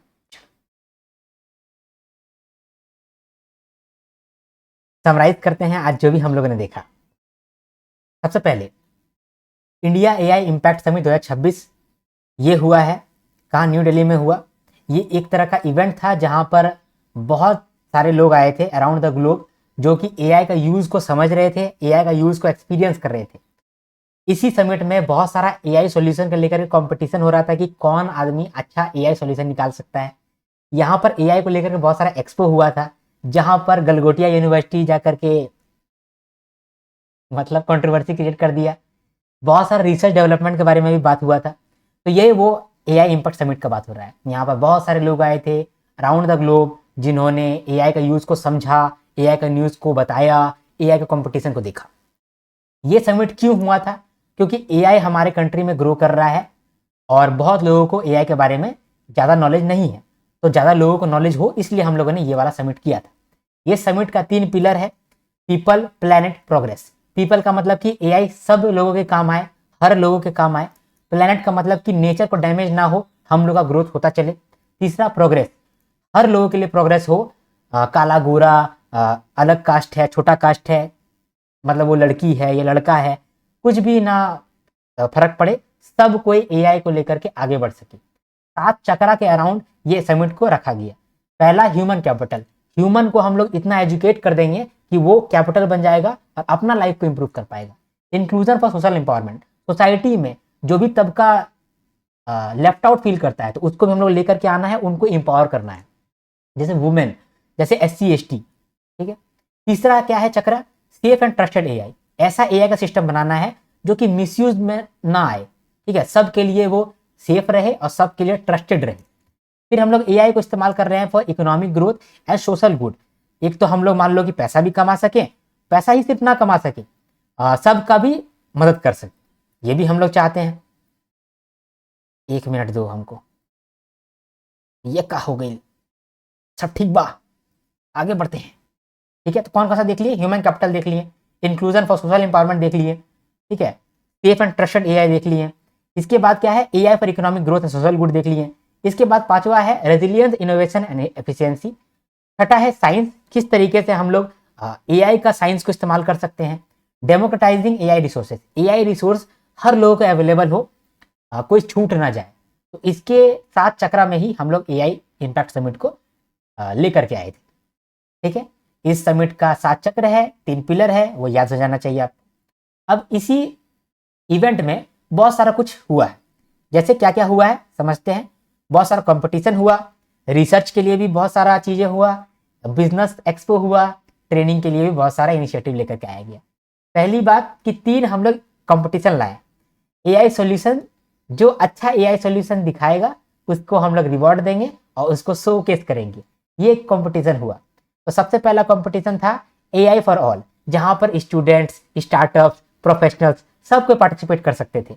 जिनका बेस्ट एआई सॉल्यूशन होता उनको 2.5 करोड़ रुपया तक मिलता और उनका एआई सॉल्यूशन को शोकेस किया जाता एआई इम्पैक्ट समिट के अंदर। दूसरा कंपटीशन था एआई बाय हर, जो भी वुमेन लेड इनोवेशन है उन लोगों में भी जो बेस्ट इनोवेशन था उनको सेलेक्ट किया जाता और उनको 2.5 करोड़ रुपया तक रिवॉर्ड मिलता और उनको भी शोकेस किया जाता इस समिट के अंदर। फिर युवा एआई, जो भी यंग स्टूडेंट्स हैं जिनका एज 13 से लेकर 21 साल के एज के बीच में है, वो अगर बेस्ट एआई सॉल्यूशन लेकर के आते तो उनको भी शोकेस किया जाता और उनको भी 85 लाख तक का रिवॉर्ड मिलता। ठीक है, तो ये कुछ कंपटीशन किया गया, ठीक है, एआई सॉल्यूशन को लेकर के। रिसर्च करने के लिए भी बहुत सारा एकेडमिक डिस्कशन हुआ साइंटिस्ट के बीच में, रिसर्चर्स के बीच में, जिससे बहुत लोग बहुत कुछ सीख सके। इसमें नॉलेज पार्टनर था IIIT हैदराबाद, तो यहाँ पर IIT नहीं, यहाँ पर IIIT हुआ। ठीक है, बिजनेस एक्सपो भी हुआ जहां पर बहुत सारा कंपनी ने आकर के अपना एआई टेक्नोलॉजी को शोकेस किया। इनमें से ही एक गलगोटिया यूनिवर्सिटी ने कंट्रोवर्सी क्रिएट कर दिया, ठीक है, जिसका आपने न्यूज सुना होगा। ठीक है, ट्रेनिंग का बात करते हैं। ट्रेनिंग इनिशिएटिव भी हम लोग लेकर के आए, एआई टिंकरप्रेन्योर। इसमें हम लोग क्या कर रहे हैं, जो स्कूल स्टूडेंट्स हैं क्लास 6 से लेकर क्लास 12 तक का, उनको भी हम लोग एआई सिखाएंगे कि एआई का किस तरह से इस्तेमाल करके आप एंटरप्रेन्योर बन सकते हैं। ठीक है, तो हमारा देश सच में बदल रहा है। तो ये समझ लिए हम लोग, ये हम लोग पहला न्यूज समझे। दूसरा न्यूज क्या था, ministry of health and family welfare ने लॉन्च किया है बोध और सही। जो भी एआई सॉल्यूशन आता है हेल्थ के अंदर, उसको चेक करने के लिए हम लोग बोध बनाए हैं। बोध मतलब कि benchmarking open data platform for health AI. इसमें क्या होगा, जो भी एआई सॉल्यूशन आपको अडॉप्ट करने का मन कर रहा है उसको आप पहले रन करोगे एक डेटा प्लेटफॉर्म में। वो डेटा प्लेटफॉर्म में रन करके आप देखोगे कि क्या वो एआई सॉल्यूशन अच्छा रिजल्ट दे रहा है या एक्यूरेट रिजल्ट दे रहा है। अगर वो एक्यूरेट रिजल्ट दे रहा है तो ओके है, नहीं तो उसको वहीं पर रिजेक्ट कर देना है। ठीक है, अब सपोज कि आपने कोई एआई सॉल्यूशन लगाया और वो जो है बोध का प्लेटफॉर्म में वो सही से काम कर गया, तो आप बोल रहे हो कि अब हम उसको अडॉप्ट कर लेंगे। अब आप जब उसको अडॉप्ट करोगे तो अडॉप्ट करने के लिए आपको कुछ रूल्स एंड रेगुलेशन बनाना पड़ेगा कि किस तरीके से इस एआई सॉल्यूशन को आप इस्तेमाल करेंगे, कहाँ कहाँ पर आप कितना रिलाई कर सकते हो। तो रिलाई करने के लिए जो आप नेशनल गाइडेंस फ्रेमवर्क बनाओगे वो है सही। ठीक है, यानी बोध में क्या कर रहे हैं हम लोग, पहले चेक कर रहे हैं कि क्या फिजिबल है इस एआई सॉल्यूशन को इस्तेमाल करना हेल्थ केयर के अंदर। अगर बोध से वो एआई सॉल्यूशन पास हो जाता है तो अगला आएगा सही। सही के अंदर क्या होगा, हम लोग एक फ्रेमवर्क बनाएंगे कि इस एडॉप्टेड टेक्नोलॉजी को किस तरीके से यूज करना है, कितना रिलाई करना है, कितना रिलाई नहीं करना है। तो रूल्स और गाइडलाइंस बनाएंगे for AI for doctors and patients. ठीक है, ये भी आप दोनों इनिशिएटिव समझ लिए। इसके बाद आया है भारत विस्तार। ये क्या है, ये एक तरह का हम लोग एक एआई प्लेटफॉर्म बनाए हैं जहां पर एक फार्मर जो है टोल फ्री नंबर का मदद से, चैटबॉट का मदद से वेदर इंफॉर्मेशन ले सकता है, मंडी प्राइस ले सकता है। कोई उसको मान लो कोई खेत में कोई डिजीज हो गया है कोई प्लांट का, तो उसका सोल्यूशन ले सकता है, गवर्नमेंट स्कीम का इंफॉर्मेशन ले सकता है एक चैटबॉट की मदद से। कौन ले सकता है, फार्मर ले सकता है। किस प्लेटफॉर्म में उसको मिलेगा, भारत विस्तार। विस्तार का फुल फॉर्म क्या है, virtually integrated system to access agriculture resources. इसके अंदर एक एआई असिस्टेंट भी होगा भारतीय। ठीक है, यानी कोई भी फार्मर अपना मोबाइल में ही एक टोल फ्री नंबर डायल करेगा और उस टोल फ्री नंबर पे कॉल करेगा और वहां पर एक एआई असिस्टेंट होगी जो कि उसको बोलेगी कि हेलो मैं भारत विस्तार से बोल रही हूँ, आपको वेदर के रिलेटेड इन्फॉर्मेशन चाहिए या आपको मंडी प्राइस के इन्फॉर्मेशन चाहिए, कोई डिजीज हो गया उसका प्रॉब्लम का सॉल्यूशन चाहिए या गवर्नमेंट स्कीम का इन्फॉर्मेशन चाहिए। आप उस हिसाब से नंबर टाइप करो तो आप नंबर वहां पर दबा दोगे, फिर आपको इन्फॉर्मेशन मिलेगा। ठीक है, तो ये जो प्लेटफॉर्म है, ये प्लेटफॉर्म क्या है, भारत विस्तार। इसके अंदर जो एआई असिस्टेंट आपसे बात करेगा उसका क्या नाम है, भारती। ये जो आपको डेटा दे रहा है, ये डेटा कहाँ से ला रहा है, ये कहाँ से ज्ञानी बाबा बन गया है, तो ये डेटा ला रहा है एग्री स्टैक से, ICAR से, IMD यानी कि इंटरनेशनल मेट्रोलॉजिकल डिपार्टमेंट से, सॉरी इंडियन मेट्रोलॉजिकल डिपार्टमेंट से, और मंडी प्राइस से। ठीक है, क्लियर। अब ये हिंदी और इंग्लिश में ही आपको दे रहा है इन्फॉर्मेशन, लेकिन बाद में ये आपको अदर 11 लैंग्वेज में भी देगा इन्फॉर्मेशन, ये भी समझ लिए हम लोग। इसके बाद सरकार ने एक वॉइस एरा बनाया है। वॉइस एरा क्या है, एक वॉइस एआई स्टैक है। सरकार ने एक तरह का मान लो कि कोड लिखा है, कोड बनाया है, जिस कोड का इस्तेमाल वो करेगा तो एआई टॉकिंग असिस्टेंट बन जाएगा, एआई टॉकिंग असिस्टेंट बन जाएगा। ठीक है, तो अगर इसी कोड को अलग अलग जगह में सरकार अगर इस्तेमाल करेगा तो एआई असिस्टेंट बना पाएगा, भारती के जैसा ही एआई असिस्टेंट बना पाएगा। तो वो वॉइस एआई स्टैक सरकार बना लिया है। ठीक है, उसका नाम क्या रखा है, वॉइस एरा। कौन कौन बनाया है, भाषणी डिवीजन, एक step foundation, COSS, IIIT Bangalore और AI फॉर भारत। ये 4 ऑर्गेनाइजेशन मिल करके वॉइस एरा बनाया है, जो एक वॉइस एआई स्टैक है। It is a voice AI infrastructure that enables speaking based access to government services. आपको कोई भी गवर्नमेंट सर्विसेज लेना है तो आप उसका एक्सेस ले सकते हैं, और उसका आपको इंफॉर्मेशन कौन देगा, कोई भी आपको एआई टॉकिंग असिस्टेंट देगा। वो जो एआई टॉकिंग असिस्टेंट है वो कैसे बन गया है, कोई कोड से ही तो बना होगा। वो कोड जो है एआई का जो स्टैक है उसको हम लोग बोल रहे हैं वॉइस एरा। ठीक है, इसका फायदा क्या है, इसका फायदा क्या है, जो भी लिख नहीं सकते हैं, टाइप नहीं कर सकते, उनको भी इंफॉर्मेशन मिलेगा। स्कीम का इंफॉर्मेशन हर जगह शेयर हो पाएगा और लोकल लैंग्वेज का भी एक्सेस मिल पाएगा। एक open source end to end voice AI stack है जो कि सरकार ने बनाया है, का नाम है वॉइस एरा। इसके बाद है भारत बोधन एआई कॉन्क्लेव। इसके अंदर मीटिंग हुआ है, मतलब कॉन्क्लेव क्या होता है, एक तरह का मीटिंग होता है जहां पर एआई को हम लोग एजुकेशन सिस्टम में इंटीग्रेट करने का बात कर रहे हैं। यानी एक मीटिंग हुआ है जहां पर हम लोगों ने बात किया है कि किस तरीके से एआई को एजुकेशन सिस्टम में लेकर के आना चाहते हैं, ताकि जो सरकारी विद्यार्थी हैं, सरकारी विद्यालय में भी जो पढ़ते हैं, क्या उनको एआई सीखने का अधिकार नहीं है? क्या वो स्कूल में एआई के बारे में जानकारी नहीं लेना चाहते हैं? लेना चाहते हैं। तो उसके लिए हम लोग एक कॉन्क्लेव बनाए, भारत बोधन एआई कॉन्क्लेव, कि भारत को बोध कराओ एआई के बारे में। भारत बोधन एआई कॉन्क्लेव, यहाँ पर हम लोग एआई को लाना चाहते हैं 4 प्रायोरिटी वर्टिकल्स के अंदर। AI for school education, school में डाउट सॉल्विंग के लिए, इजी एक्सप्लेनेशन के लिए एआई का इस्तेमाल होगा। ठीक है, यानी सरकारी स्कूल में जो भी आपको सिस्टम बनाया गया है वहां पर एआई का भी आपको सिस्टम डाला जाएगा। सरकार ने एआई स्टैक बनाया है, उसका नाम है एडू एआई स्टैक। इस एडू एआई स्टैक के अंदर वो इसी स्टैक को स्कूल एजुकेशन में डालेगा, वो इसी स्टैक को हायर एजुकेशन के लिए डालेगा, वो इसी स्टैक को स्किलिंग एंड वर्कफोर्स रेडीनेस के लिए डालेगा, वो इसी स्टैक को रिसर्च एंड डीप टेक के लिए डालेगा, ताकि अलग अलग वर्टिकल्स में एआई का इस्तेमाल करा जा सके in government colleges, government schools, government platform. ठीक है, तो AI फॉर स्कूल एजुकेशन के अंदर इजी एक्सप्लेनेशन मिल जाएगा AI के थ्रू, डाउट सॉल्विंग हो जाएगा, टेस्ट भी हो जाएगा। AI for higher education, higher education का जो भी कॉलेजेस होता है वहाँ पर प्रोजेक्ट बनता है, असाइनमेंट बनता है, तो वहाँ पर AI का इस्तेमाल हो पाएगा।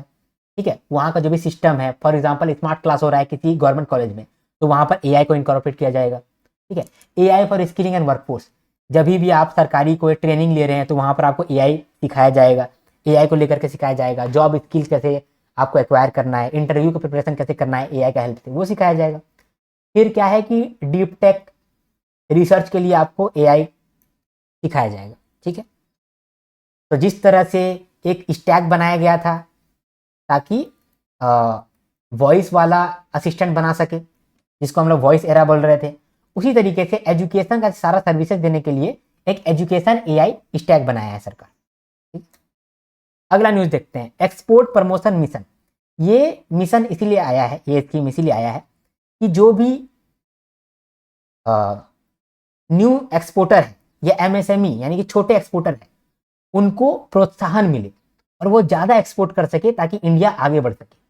ठीक है, इसके लिए आउटले रखा गया 25,000 करोड़ का और ड्यूरेशन है FY26 से लेकर 31 तक।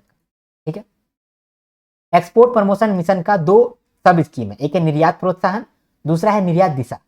अब हम लोग निर्यात प्रोत्साहन और निर्यात दिशा को समझते हैं। ठीक है, दिख रहा है आपको? तो सबसे पहले देखते हैं निर्यात प्रोत्साहन का मतलब क्या, निर्यात दिशा का मतलब क्या। निर्यात प्रोत्साहन में हम लोग जो छोटे MSME हैं, छोटे एक्सपोर्टर हैं, उनको लोन देना चाहते हैं, उनको पैसा देना चाहते हैं ताकि वो अपना बिजनेस को और एक्सपेंड कर सके। निर्यात दिशा के अंदर हम लोग पैसे का हेल्प नहीं करना चाह रहे हैं, बिना पैसों से जो हेल्प होता है वो करना चाह रहे हैं। जैसे कि उनको क्वालिटी में किस तरह से इंप्रूवमेंट लाना है, किस तरह से मार्केट में रीच लाना है, ठीक है, सर्टिफिकेशन आपको किस तरह से लेना है, ये सब को जानकारी दे रहे हैं। तो निर्यात प्रोत्साहन में हम लोग फाइनेंशियल असिस्टेंस दिए, निर्यात दिशा में हम लोग डायरेक्शन दे रहे हैं। ठीक है, पहले समझते हैं निर्यात प्रोत्साहन को। एक्सपोर्टर को पैसा या सस्ता लोन देना। पहला क्या है, सपोर्ट फॉर अल्टरनेटिव ट्रेड। ठीक है, ट्रेड इन्वेस्टमेंट। जो एक्सपोर्ट फैक्टरिंग होता है, एक्सपोर्ट फैक्टरिंग जो होता है जहां पर कोई भी एक्सपोर्टर, मान लो कि कोई ये एक्सपोर्ट किया हुआ है, ठीक है, इसके बाद पैसा आया नहीं है, तो जो भी इसके पास इनवॉइस है वो इनवॉइस को लेकर के जाएगा बैंक के पास, और बैंक जो है उसका इनवॉइस को डिस्काउंट कर देगा या फिर फैक्टर करके इसको पैसा दे देगा। मान लो 25 लाख का इनवॉइस है, 25 लाख का एक्सपोर्टर को पैसा मिलने वाला है 2 महीने के बाद, लेकिन एक्सपोर्टर को तुरंत पैसा चाहिए, तो एक्सपोर्टर क्या करेगा, बैंक के पास जाएगा या फिर कोई फैक्टरिंग एजेंसी के पास जाएगा। वो फैक्टरिंग एजेंसी क्या करेगा, अपना 5% या 10% जो भी इंटरेस्ट है और जो भी उसका कमीशन है वो कमीशन काट करके इसको पैसा लौटा देगा। ठीक है, ये तो आपको मालूम होगा, नहीं मालूम है तो आप पूरा ये लेक्चर का पूरा वीडियो देखो, उसमें मैंने आपको समझाया है। ठीक है, तो यहाँ पर जो आपको बैंक ने फैक्टरिंग के लिए आपको पैसा दिया और उसके बदले में 5% आपसे फैक्टरिंग कॉस्ट चार्ज कर लिया, फैक्टरिंग कमीशन चार्ज किया। ये जो कमीशन आपको चार्ज कर रहा है फैक्टरिंग एजेंसी या बैंक, इसमें से आपको 2.75% रिटर्न कर देगा सरकार। तो सरकार बोल रहा है कि 5% आपका टोटल कॉस्ट नहीं लगेगा, उसमें कम कॉस्ट लगेगा, 2.75% हम आपको रिफंड कर देंगे। ठीक है, ऐसा काम कर सकता है। तो जो एक्सपोर्ट फैक्टरिंग MSME लोग कर रहा है उसमें इंटरेस्ट सबमिशन मिल जाएगा 2.7% का। फॉर एग्जाम्पल अगर फैक्टरिंग चार्ज 5% लग रहा है तो आपको सिर्फ 2.25 ही देना पड़ेगा, क्योंकि 2.75% वो सरकार दे रहा है। लेकिन मैक्सिमम कितना देगा, मैक्सिमम 50 लाख पर MSME पर ईयर देगा। ये तो हो गया पहला स्कीम का बेनिफिट। दूसरा क्या है, credit assistance for e-commerce exporter. ठीक है, इसमें क्या हो रहा है कि जो ई-कॉमर्स का एक्सपोर्ट करते हैं उनको लोन नहीं मिल पाता है, तो उनको लोन मिलेगा, बैंक देगा उसको लोन। लोन मिलेगा, पहले नहीं मिल रहा था अब मिलेगा। कैसे मिलेगा भाई, सरकार बोल रहा है कि तुम चिंता मत करो, तुमको लोन मिलेगा, क्योंकि हम लोग बैंक को गारंटी देंगे कि अगर लोन तुम चुकता ना कर पाओ तो हम चुकता कर देंगे। ऐसा हम गारंटी देंगे बैंक को ताकि तुमको लोन मिल सके। तुमको लोन भी मिलेगा, साथ में कम रेट ऑफ इंटरेस्ट भी मिलेगा। हम तुम्हारा 2.75% इंटरेस्ट माफ कर देंगे। अगर तुमको इंटरेस्ट 7% का देना पड़ रहा है तो उसमें से 2.75% तुमको रिटर्न कर देगा गवर्नमेंट। ठीक है, ठीक है। और मैक्सिमम कितना आपको इंटरेस्ट सबवेंशन मिल सकता है, 15 लाख पर एनम पर एप्लीकेंट। ठीक है। इसके बाद बोला कि गारंटी देगा सरकार, तब तो लोन मिलेगा इन लोग को। गारंटी कितना देगा, तो अगर कोई नॉर्मल लोन है, डायरेक्ट ई कॉमर्स क्रेडिट ले रहे हो, तो 50 लाख तक का लोन में 90% का गारंटी देगा सरकार। अगर तुम ओवरसीज इन्वेंट्री क्रेडिट ले रहे हो, ठीक है, तो उस केस में 5 करोड़ का लोन तुमको मिल सकता है और उसमें गारंटी जो है वो 75% का ही मिलेगा। ठीक है। इसके बाद तीसरा स्कीम क्या है, तीसरा इंटरवेंशन क्या है, इमर्जिंग एक्सपोर्ट अपॉर्चुनिटी। इसमें क्या हो रहा है, गवर्नमेंट जो है रिस्क है या फिर क्रेडिट सपोर्ट है वो आपको देगा इन न्यू रिस्की मार्केट। ठीक है। चलो, तो यहां पर हम लोग निर्यात प्रोत्साहन में जो भी इंटरवेंशन है वो देख लिए।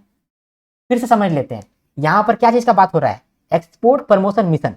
ये एक तरह का स्कीम है जिसमें हम लोग एक्सपोर्टर को, स्पेशली एमएसएमई या फिर न्यू एक्सपोर्टर, इनको हम लोग प्रमोट कर रहे हैं कि तुम और एक्सपोर्ट करो, जो भी प्रॉब्लम आएगा वो हम लोग संभालेंगे। तो ये जो एक्सपोर्ट प्रमोशन मिशन है इसका 2 सब स्कीम है। पहला है निर्यात प्रोत्साहन, दूसरा है निर्यात दिशा। निर्यात प्रोत्साहन के अंदर हम लोग पैसों से हेल्प कर रहे हैं, निर्यात दिशा के अंदर हम लोग नॉन फाइनेंशियल असिस्टेंस दे रहे हैं। अब इन दोनों स्कीम के अंदर बहुत सारा इंटरवेंशन हुआ है, यानी बहुत सारा हम लोग बेनिफिट लेकर के आए हैं। ठीक है, वही बेनिफिट हम लोग सुन रहे हैं। पहला बेनिफिट हम लोग देखें एक्सपोर्ट फैक्टरिंग वाला, दूसरा बेनिफिट हम लोग देखें credit assistance for e commerce export वाला, और तीसरा हम लोग देखें इमर्जिंग एक्सपोर्ट अपॉर्चुनिटी वाला। ठीक है, तो निर्यात प्रोत्साहन का इंटरवेंशन हम लोग देख लिया। अब हम लोग निर्यात दिशा का देखेंगे कि निर्यात दिशा में किस तरह से हेल्प सरकार कर रहा है। तो 4 प्रॉब्लम होता है अक्सर, वो 4 प्रॉब्लम का सोल्यूशन सरकार लेकर के आया है अलग अलग प्लेटफॉर्म का मदद से। पहला क्या होता है कि फॉरेन कंट्री में सर्टिफिकेशन लगता है, कोई भी एक्सपोर्टर जो होता है उसको सर्टिफिकेशन लगता है तभी वो अपना प्रोडक्ट बेच सकता है, और सर्टिफिकेशन के लिए कॉस्ट लगता है। तो सरकार बोल रहा है कि हम ट्रेस प्लेटफॉर्म बनाए हैं, यहां पर आपका जो भी सर्टिफिकेशन कॉस्ट होगा वो रीइंबर्स हो जाएगा। अगर आपका प्रोडक्ट नॉर्मल लिस्ट के अंदर आता है तो 60% आपका amount, 60% of the certification cost return हो जाएगा। अगर आपका प्रोडक्ट प्रायोरिटी सेक्टर में आता है तो 75% आपका सर्टिफिकेशन कॉस्ट रिटर्न हो जाएगा। मैक्सिमम कितना रिटर्न होगा, 25 लाख पर ईयर पर इंपोर्ट एक्सपोर्ट कोड। ठीक है, तो ट्रेस का फुल फॉर्म आप हमको बताइए नीचे कमेंट सेक्शन में। इसके बाद दूसरा हो गया warehousing in foreign country, ये दूसरा प्रॉब्लम है। दूसरा प्रॉब्लम क्या है कि फॉरेन कंट्री में वेयर हाउस नहीं मिल पाता है, तो आप वेयर हाउस या तो बना लो या तो आप वेयर हाउसिंग रेंट पे ले लो, उसमें भी कॉस्ट लगता है, तो उस कॉस्ट को भी सरकार थोड़ा सा बियर करेगा। बोल रहा है कि 30% ऑफ द प्रोजेक्ट कॉस्ट आपको सरकार दे देगा, मैक्सिमम 3 साल तक देगा, तब तक आप अरेंजमेंट कर लो वेयर हाउसिंग का, बना लो या फिर कहीं पर आप अरेंजमेंट कर लो। ठीक है। इसके बाद तीसरा प्रॉब्लम क्या है, तीसरा प्रॉब्लम है एक्सपोर्ट फ्रॉम डिफिकल्ट और रिमोट एरिया। कोई रिमोट एरिया जैसे कि झारखंड, झारखंड से आप सामान बेच रहे हैं यूएसए, तो ये जो ट्रांसपोर्ट का आपको कॉस्ट लग रहा है ये बहुत लग रहा है, तो सरकार बोल रहा है कि ये जो ट्रांसपोर्ट कॉस्ट आपको लग रहा है, पेड कॉस्ट आपको लग रहा है, उसमें भी 30% तक आपको रीइंबर्समेंट दे दिया जाएगा, maximum 20 lakh per import export code per year.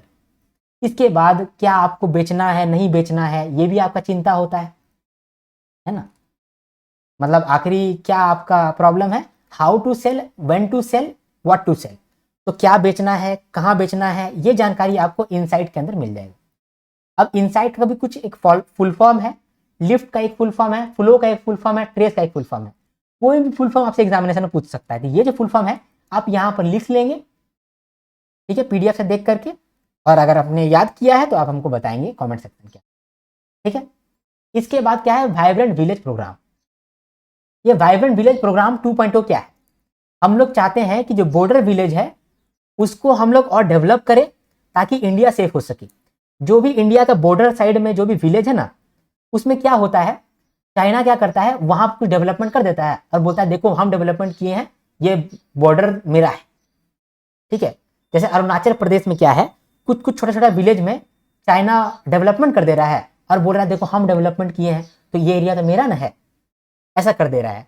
तो इसीलिए हम लोग वाइब्रेंट विलेज प्रोग्राम 2.0 लेकर के आए हैं, जहां पर हम लोग बोल रहे हैं कि जो बॉर्डर विलेज है ना, अपना बॉर्डर विलेज को खुद ही डेवलप करो भाई और इंडिया को सेफ बना दो। तो इसका ड्यूरेशन क्या है, FY25 से लेकर के 29 तक इसका ड्यूरेशन है, और इसका आउटले रखा गया है 6,839 करोड़। इसमें क्या हो रहा है, हम लोग डेवलपमेंट कर रहे हैं। तो कुछ फोकस एरिया पकड़े हैं जहाँ पर डेवलपमेंट कर रहे हैं।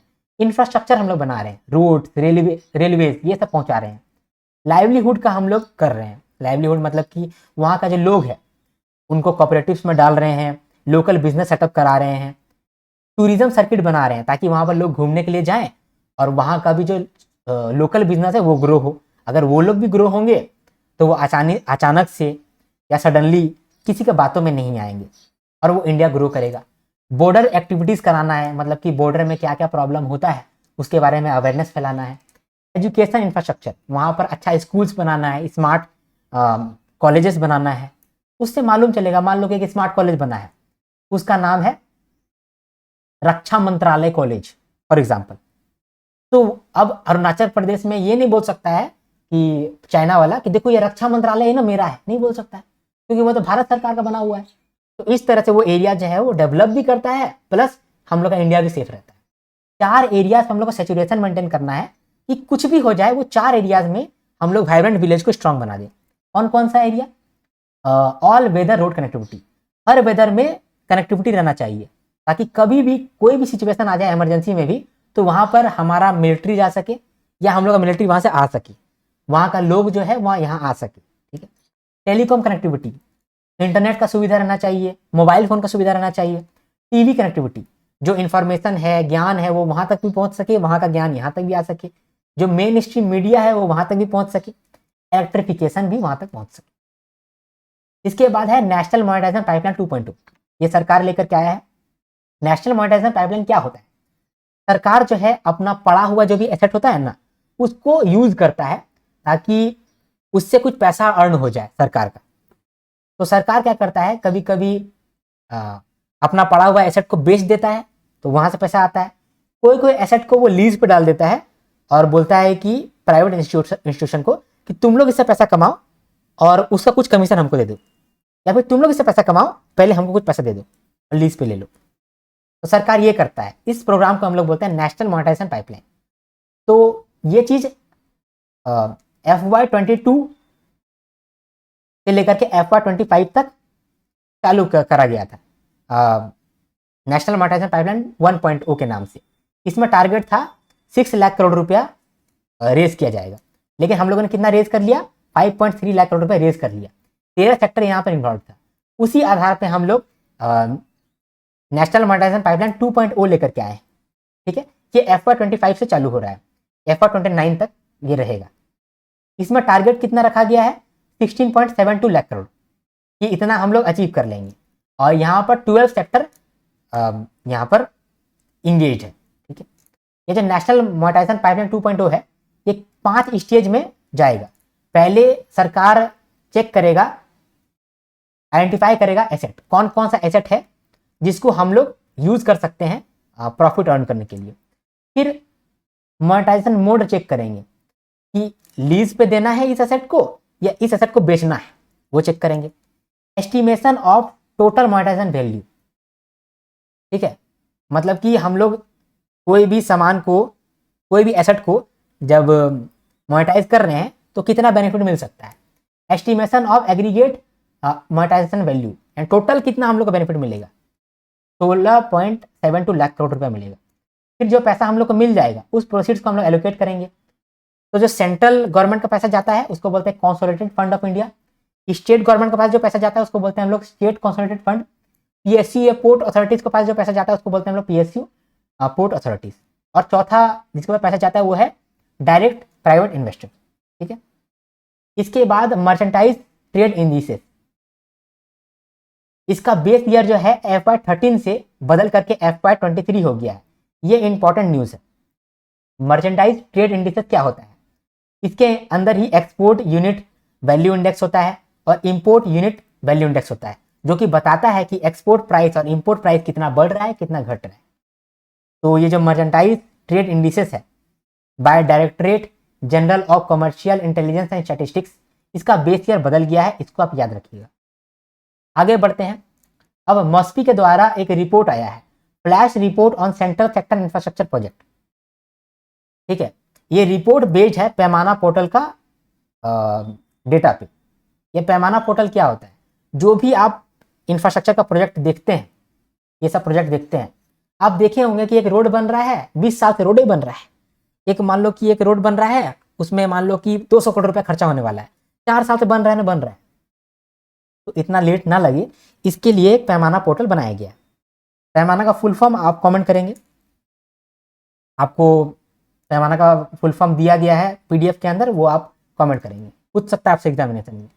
तो पैमाना पोर्टल जो है उसके अंदर जो सेंट्रल सेक्टर का इंफ्रास्ट्रक्चर प्रोजेक्ट होता है जिसका वर्थ 150 करोड़ या फिर उससे ज़्यादा है, तो उसको हम लोग मॉनिटर करते हैं कि कितना बना है, कितना बनने में और समय लगेगा, कितना खर्चा लग रहा है, ये सब कुछ हम लोग ट्रैक रखते हैं पैमाना पोर्टल के अंदर।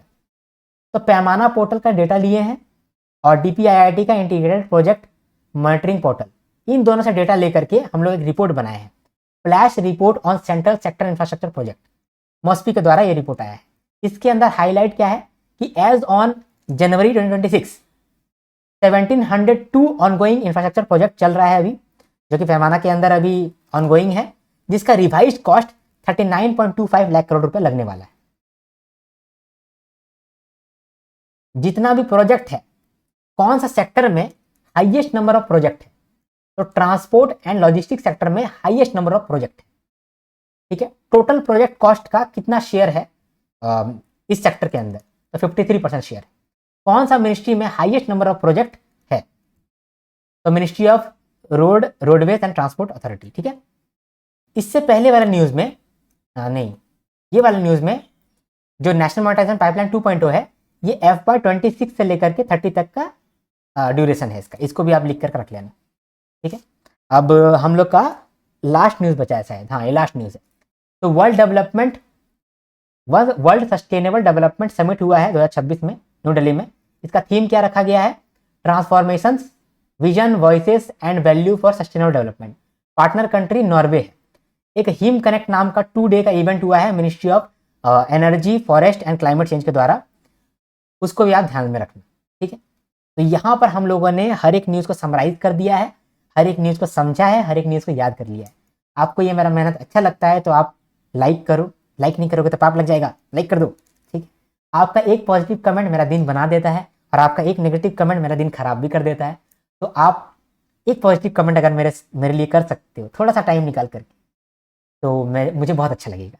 आप एक कमेंट जरूर करो, मैं रिक्वेस्ट करता हूँ आपसे, और लाइक कर सकते हो आप। वीडियो को शेयर करो ताकि आपके जो फ्रेंड्स हैं उनको भी बेनिफिट पहुंच सके, ताकि अल्टीमेटली भगवान आपका कर्मा को देखे और आपको भी बेनिफिट दे। ठीक है, और आखिरकार आप हमारे चैनल को सब्सक्राइब करके रखो, आपको 100% बेनिफिट मिलेगा, ये मैं लिख के दे सकता हूँ। चलो मिलते हैं नेक्स्ट वीडियो में, तब तक के लिए हर हर महादेव, शंभू शंकर, जय हिंद, जय भारत।